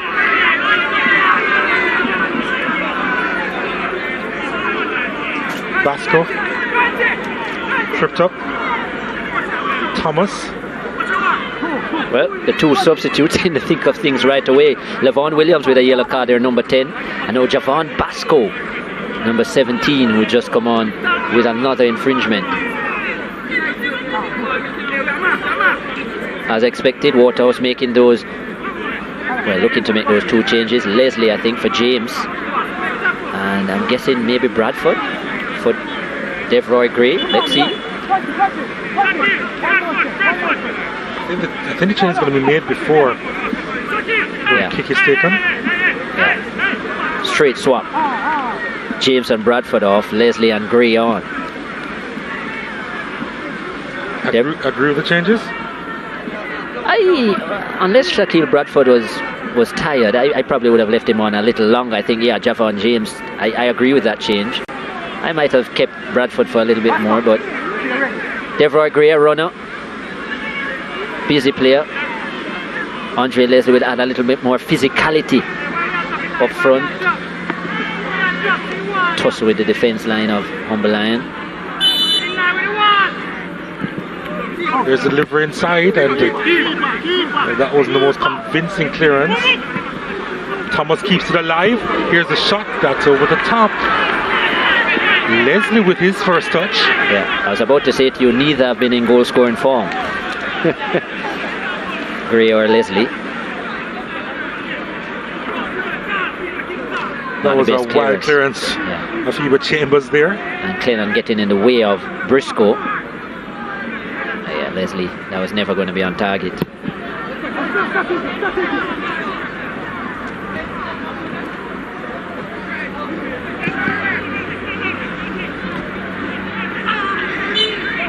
Trick there by Leslie.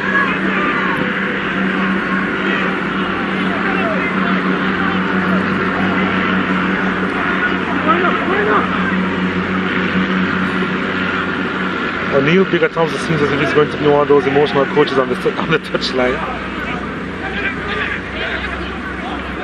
Clennon.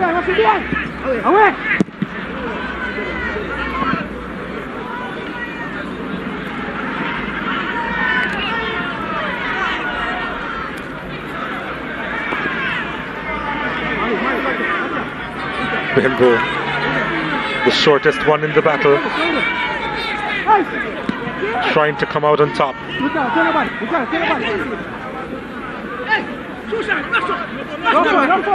Basco.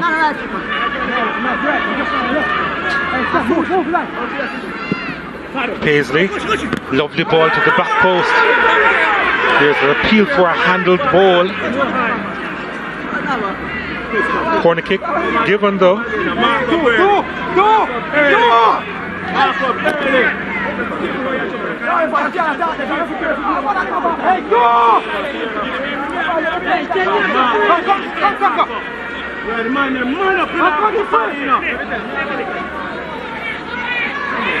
Let's see what they can do with this, Humble Lion. Verbal delivery. The back post, headed away. Paisley decides to go goalwards. Wasn't the best option.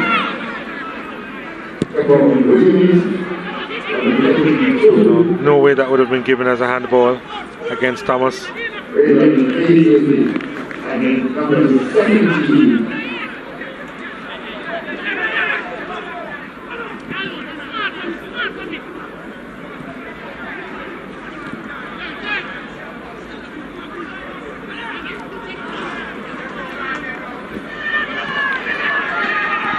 Waterhouse trying to transition to the attacking third, didn't reach Benbow, and now Clennon is giving chase. Wilson is there, cleans up everything. Top challenge by Elvis Wilson yet again. So dependable in his centre back role. Reads the game well, Wilson. Murray swinging this one inside, headed away. On the volley, it goes well over the top.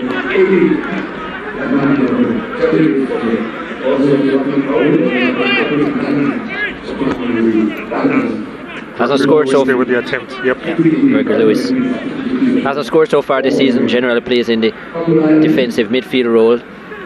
Maybe that's why. Kept his eye on the ball though, but badly miscued. I don't think he went with the right idea either from that distance, looking to go with the side foot. Probably should have looked to go for an in-step drive.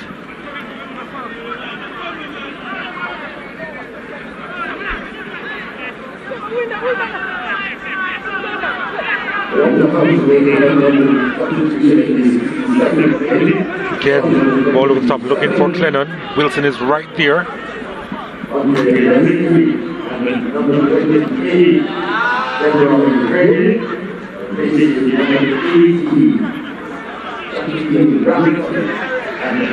Virgo. It'll go the other way. Denada Thomas has his brother for company. He was flung to one side.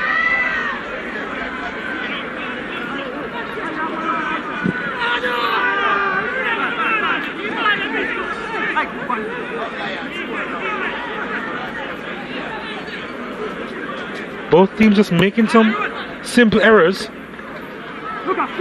giving up the possession cheaply.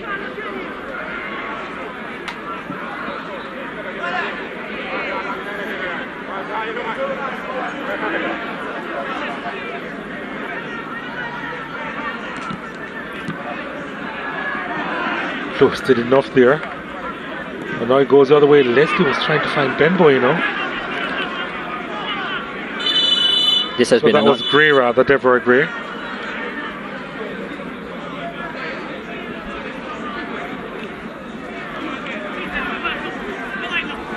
He's always sort of putting his body on the line for his team.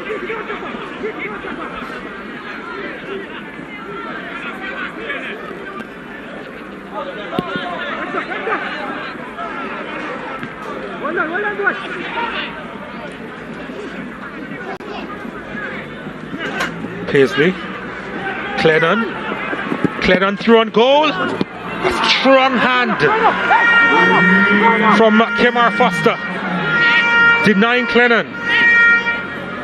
Rico Edwards now. Ball played inside again, looking for Clennon. Didn't get a lot of connection on it. 2 or 3 big saves by Kemar Foster. This is the latest of them. That was an excellent save. Clennon did the right thing, looking to go to the far post. He also had a teammate there, but I think he was looking for the back of the net. But that was an excellent right boot by Foster. His hands were beaten, but the second line of defense.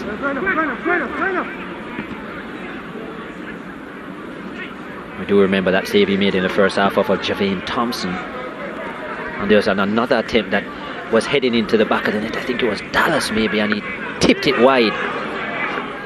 3 top saves.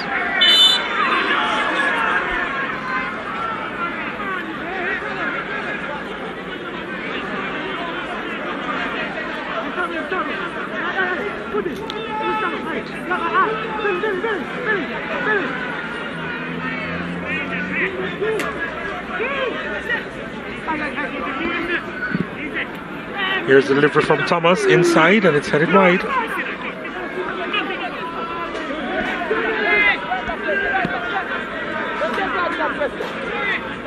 Keith Simpson was up there as well.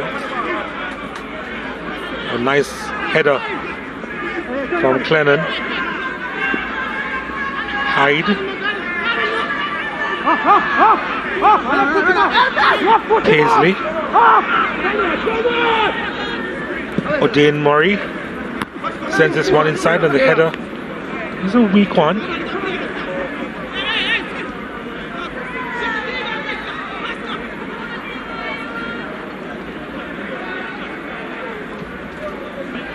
Need a little bit more there from Basco, I think it was. Paisley has lost his starting place the last couple of rounds, visibly on the right hand side. Paisley likes to make the rows, likes to cut in and shoot as well. Probably a good player to come off the bench in terms of the impact he could have on the game if he gets the service. Nice ball over the top, looking for Thomas. Thomas should have provided a better ball there. Lewis. Basco. Trying to thread that one through the midfield. Unsuccessful. Simpson now. Simpson. Leslie. Kimani Campbell.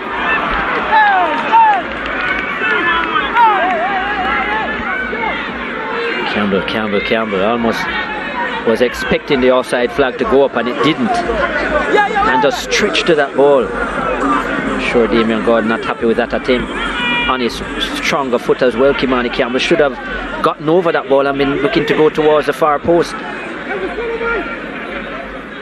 Wasted chance. A rare one for Waterhouse.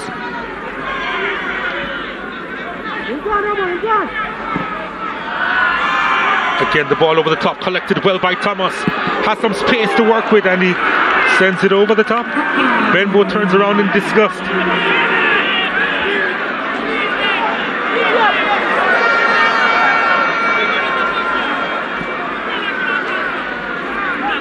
Felt he should have been on the end of a cross there.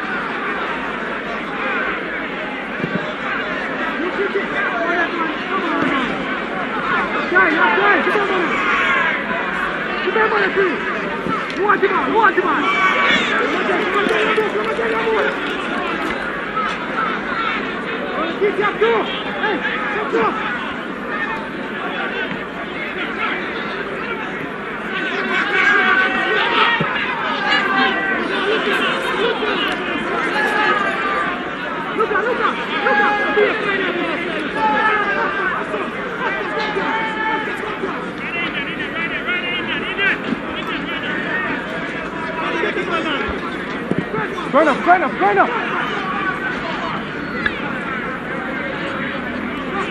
Donata Thomas for Waterhouse. Benbow trying to find Leslie.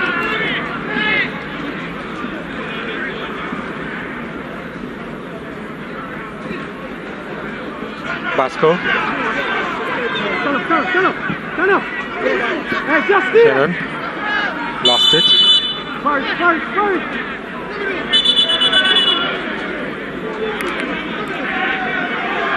Cannon having a word with Daniel Parchment, who's already booked him, mind you.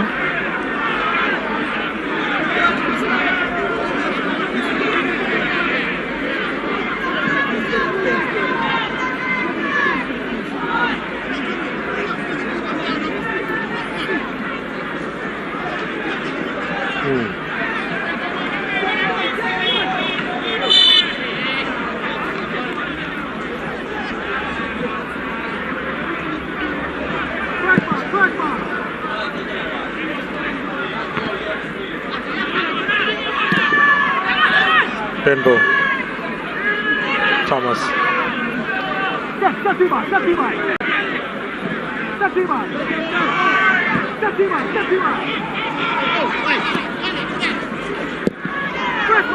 Had to lovely do that touch. quickly. Lovely touch as well. Andre Clennon was sprinting in, and does that touch alone left Clennon. So now Thomas switching the play, finding Andre Leslie. Leslie has a defender in front of him. Goes around him, trying to put it back. Virgo was in the way. Basco collects. And again the interception by Waterhouse. It's going to be a throw into Molynes though. Still not out of it. Moulton is getting ready to come on for Waterhouse.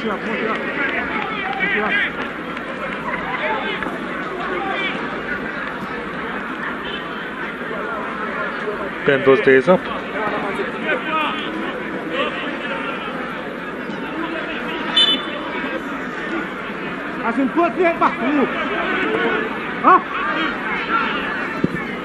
Ball played inside. Levon Williams is there. Gregory Lewis. Lewis sends it inside, punched away by Foster. Paisley. Virgil's delivery, not bad, headed away.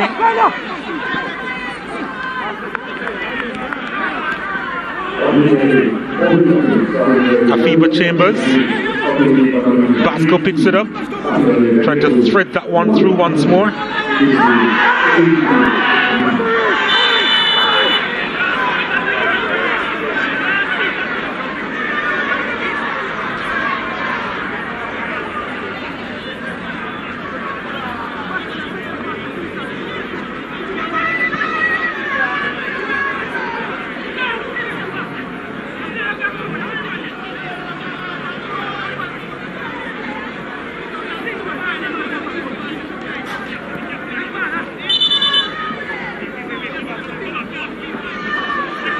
You gotta call this out.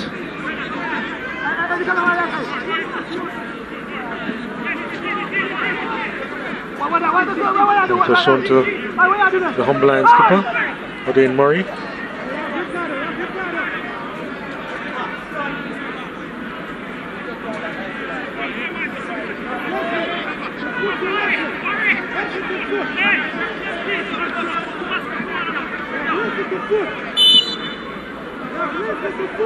Simpson with a free kick. Headed across. No issues there for Briscoe.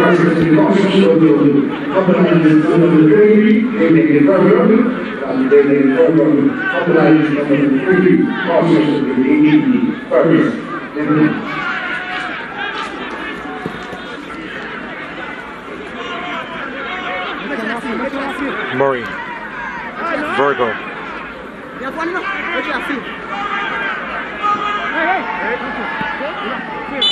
Would keep that one in play. Virgo.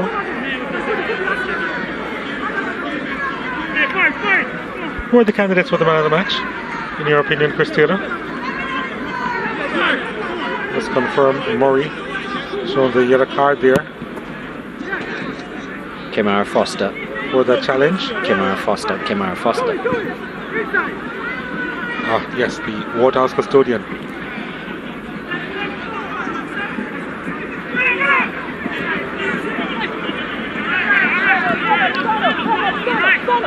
Campbell.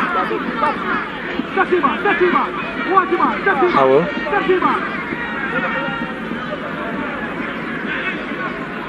Must be said, both teams defensively have done pretty well. I mean, that was a fortuitous goal that Waterhouse got, but Molynes, they've done a good job of being very narrow in their defence. The captain of the Murray, Xavier Virgo, even though he just got a yellow card, he's been good. Of course, Elvis Wilson, always good. But yeah, I think those 3 saves by Kemar Foster, if the game remains as it is now, really the difference. He's doing enough to clear the area. Play continues though through Paisley. Murray swings this one inside, looking for Clennon. Mistimed his jump there. Andre Clennon has had a pretty good second half. The first half, I thought he could have done a bit better, but second half he's really turned up. He's been on the ball a lot more. But Kemar Foster here, yeah, 3 telling saves, 2 in the first half and 1 especially in the second, and denying that man on the last attempt. Andre Clennon probably thought he had a goal. He's had a couple looks, he's made himself visible.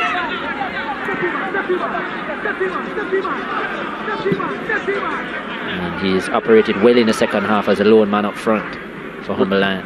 Ricardo Thomas dinks it, and Leslie couldn't get there ahead of Briscoe. Here's Gregory Lewis. Can Humberline get an equalizer here? Virgo on it. Paisley. Poor ball inside.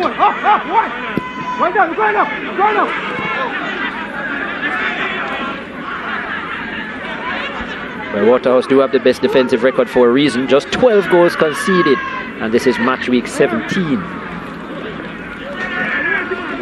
Ricardo Thomas. Highest scoring team, stingiest team. They hold both awards.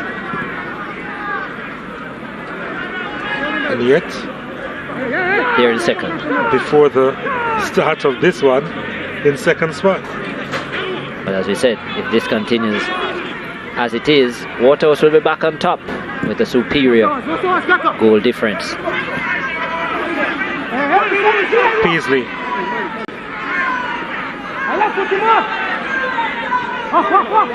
Virgo has time to deliver a good cross.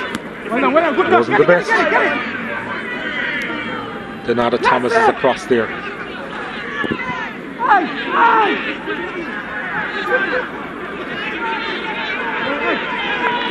Figured it would have been better for them to retain possession. Players down for Waterhouse, but Humberline, they continue. Clennon. Trying to thread that one through. I don't think Hyde was on the same page with Clennon.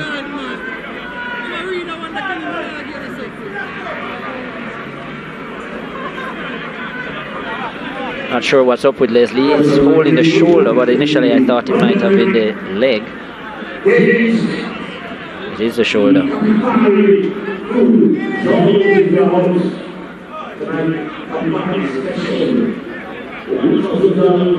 Crowd certainly getting thicker.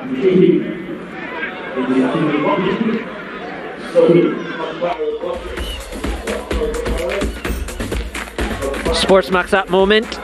Andre Clennon with a shot and a save by Kimar Foster. Top save, look at that. That was heading towards the far corner. Clennon thought he had scored. Foster said no way. Back in between the sticks for Waterhouse, the two-time Premier League winner. And that's the Sportsmax app moment.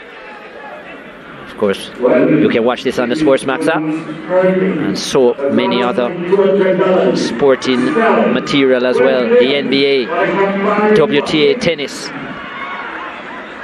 the Jamaica Premier League.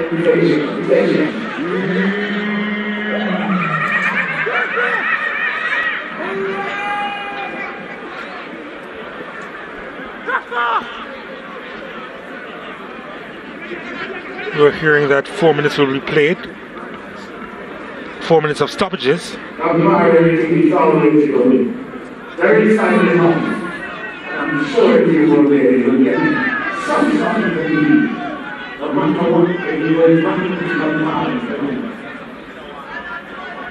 Campbell. Moulton. Campbell was eclipsed there. Went down in a heap. Referee basically ignored him. Thomas. He's still inside the box. Campbell.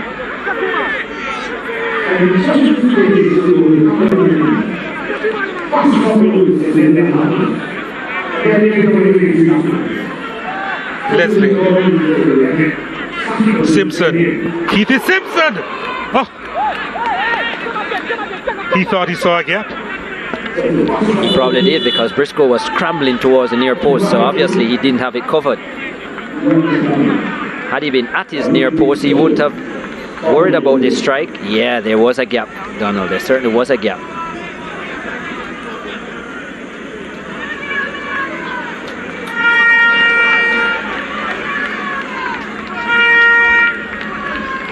Denada Thomas is off. Damian Baines is on.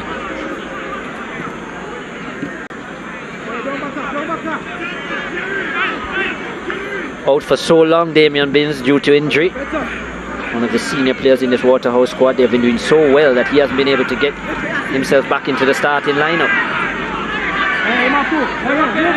Murray, Paisley, Basco. The delivery from Murray inside. Clennon was there. Basco trying to control, and Waterhouse will come away with it, or at least they'll try to. Leslie was fouled.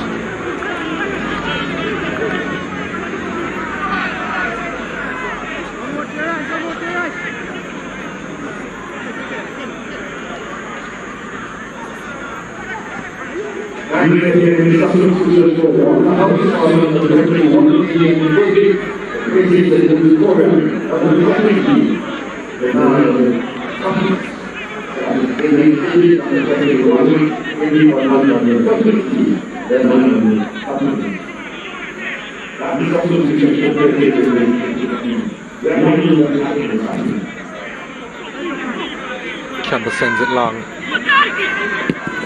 Moulton's effort is wide of the mark.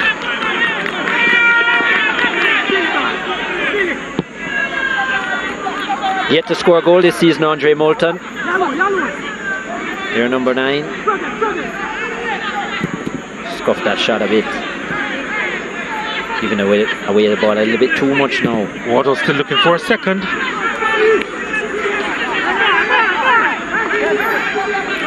Andre Leslie from long range there. Trying to add to his 3 goals this season. The number 27.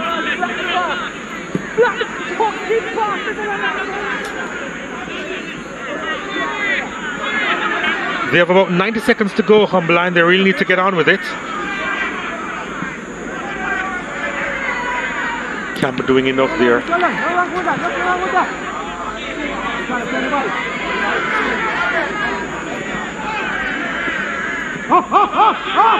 Virgo. Virgo gets it back. There's a cross inside of the back post. There's a chance! Across the face of goal!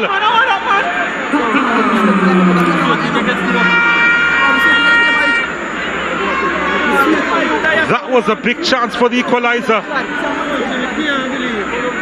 The ball whipped in by Xavier and Virgo. Levon Williams at the back post.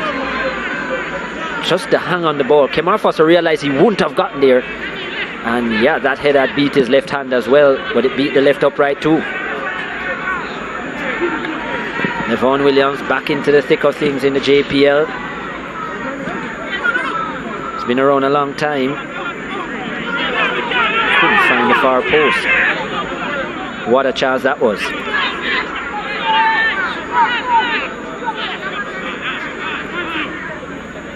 A chance to remember, a chance to forget. As they still trail here, Humberland.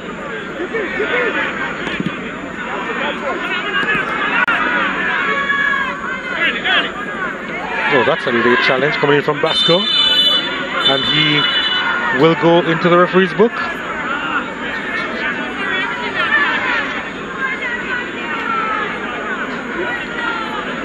He's a little bit too aggressive there on Damien Binns. I'm not sure what kind of challenge that was. Just took out the player. Had no intention of playing the ball.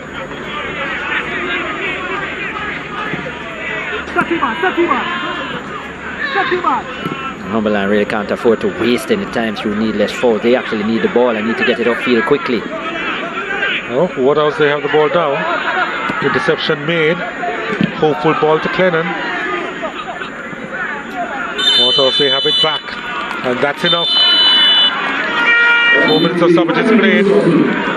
And 90 minutes have elapsed here. And Waterhouse with the 3 points, courtesy of a strike by Donata Thomas, his 6th goal this season. And with that, they get the 3 points and they're back at the top of the Jamaica Premier League, powered by Digicel. Humberline, they tried their best. And in the end, They were bested by a team which had the majority of the possession as well as a bit of luck, if we are to be fair, when you look on the goal. They've been picking up the points along the way, Waterhouse. A narrow win last week over Molynes United, and another close one here over Humber Lion. It finishes here 1-0, Waterhouse over Humber Lion.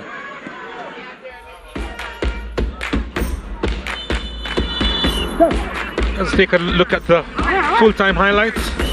That was a lovely ball played inside, and couldn't quite control the header on that occasion. Kenil Hyde just bounced a little bit too high there. Look at this kill. Javane Thompson with a bit of magic there, and then firing at the near post, and Kemar Foster making a save that he really had to make. Shaquille Bradford was through on goal, well, almost. And the chance here for Clennon, although the flag did go for offside. Trying to get a head on that one, Clennon, who was a handful. And Bradford keeping it alive for Donata Thomas. He was looking for the cross, wasn't he? And then it found the net. They didn't quite celebrate Waterhouse. And Thomas was almost a little bit embarrassed with the fact that that went over the line. Bradford supplying the assist, and Thomas, well, eventually going into the back of the net. Chance there for Keith Simpson. He scored in this fixture earlier this season, had a couple of attempts on goal. Here's Clennon blasting that one. Foster having to make a save with his right foot. Probably his hand did some work as well. And there is Simpson wanting to get that goal, but just missing out.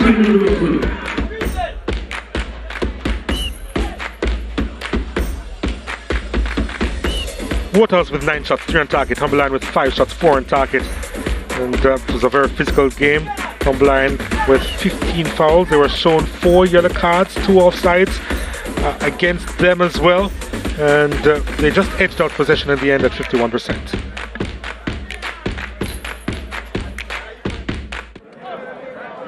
I have the man of the match, Kemar Foster, with me. Kemar, first of all, congratulations on the birth of your son. You were absent for quite a while. Welcome back to the JPL. Thanks. I'm really glad to be back home. You know, so I just have to work hard, and I'm putting as much work as we used to do. So I'm glad to be here and get in the feel of the atmosphere and be again in the net of things. Talk to me about those 3 big saves as well, 2 in the first half, and especially the one of Andre Clennon. Not easy just to come back between the sticks and perform at a higher level. As I said, I have to come back and work. If you see, the team is very competitive. We have Akeem Chambers is here, a national player as well, so I have to come back and work and put in the work, and when I go there, I just perform. All right, enjoy your moment. All the best. Congrats. All right, thank you very much. Kemar Foster, they are man of the match for Waterhouse. Between the sticks, back between the sticks, and keeping a clean sheet. I'm now joined by Andrew Price, head coach of Humber Lion. Andrew, not necessarily the result you would have wanted, but Humber Lion made it difficult, a difficult fixture generally.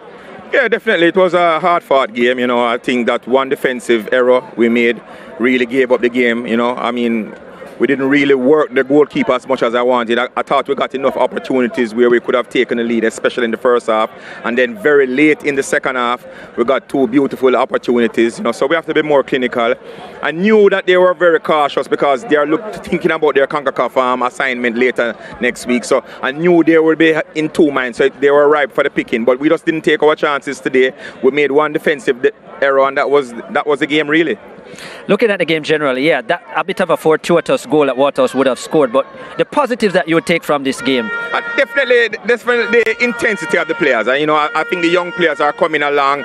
They understand that what they have to do in the Premier League, and it's a learning experience, and they're going to have to learn on the job. But they really gave a good show today. We brought in 4 players at one time because we wanted to kind of lift the spirit of the team and brighten up the team. And you know, we got a lot of energy in the last 20 minutes. And you know, if we were a little bit more clinical in front of goal, we could have taken something away from the game.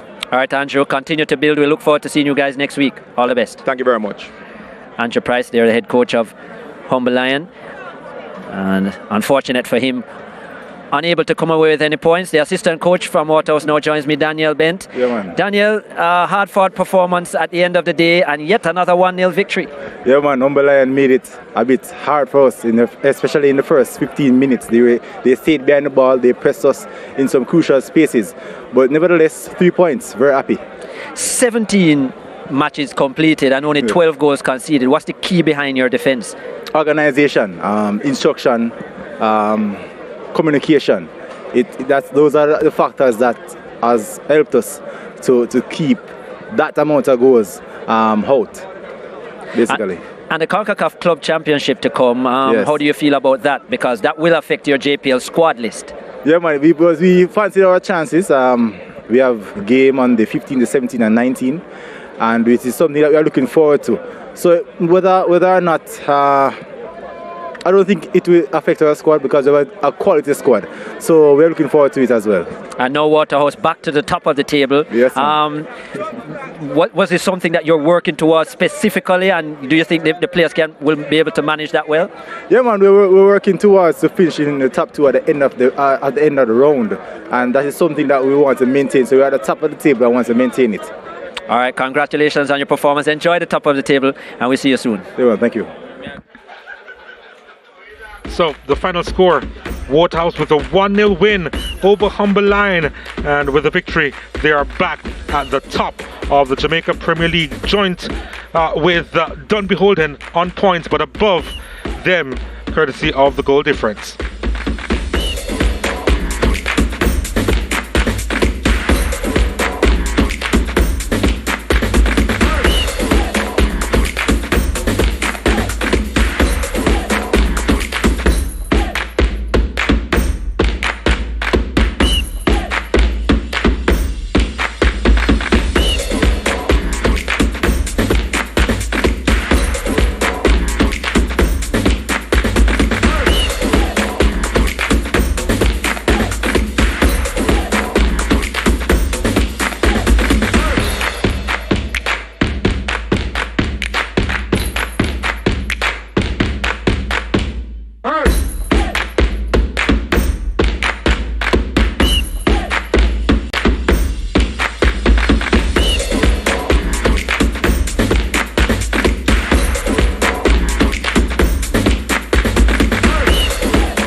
Nick, last week you said you were pretty happy with the performance, even though you came out on the losing end of the stick. But the potency up front was a bit of an issue. How have you gone about tweaking that in the training this week? Well, we worked on attack and defence this week. Because I thought just in both boxes we lacked a little bit. So we've just done a few drills this week, a few sessions on that. And ultimately it's up to the players to go out. I've told them to be a bit more ruthless and want it a bit more in both boxes. Notice you've made a couple of changes to the starting lineup as well. Is that in tandem with the fact that you want more potency up front? You brought in Andre Fletcher, who has 4 goals for the season so far. None for you yet. No. But I've just picked the team based on how people have been playing, how they've been training. I felt the lads that have been brought in deserve a chance. Excellent stuff. And about this matchup against Molynes, this was a fixture that you had dominated early in the season. You see anything different today? It'll not be an easy game. They've got a few attacking threats, but we'll be looking to dominate possession against them if we can. A nice surface here, so it should suit us. But I'm looking for, like you said, a bit more of an attacking threat and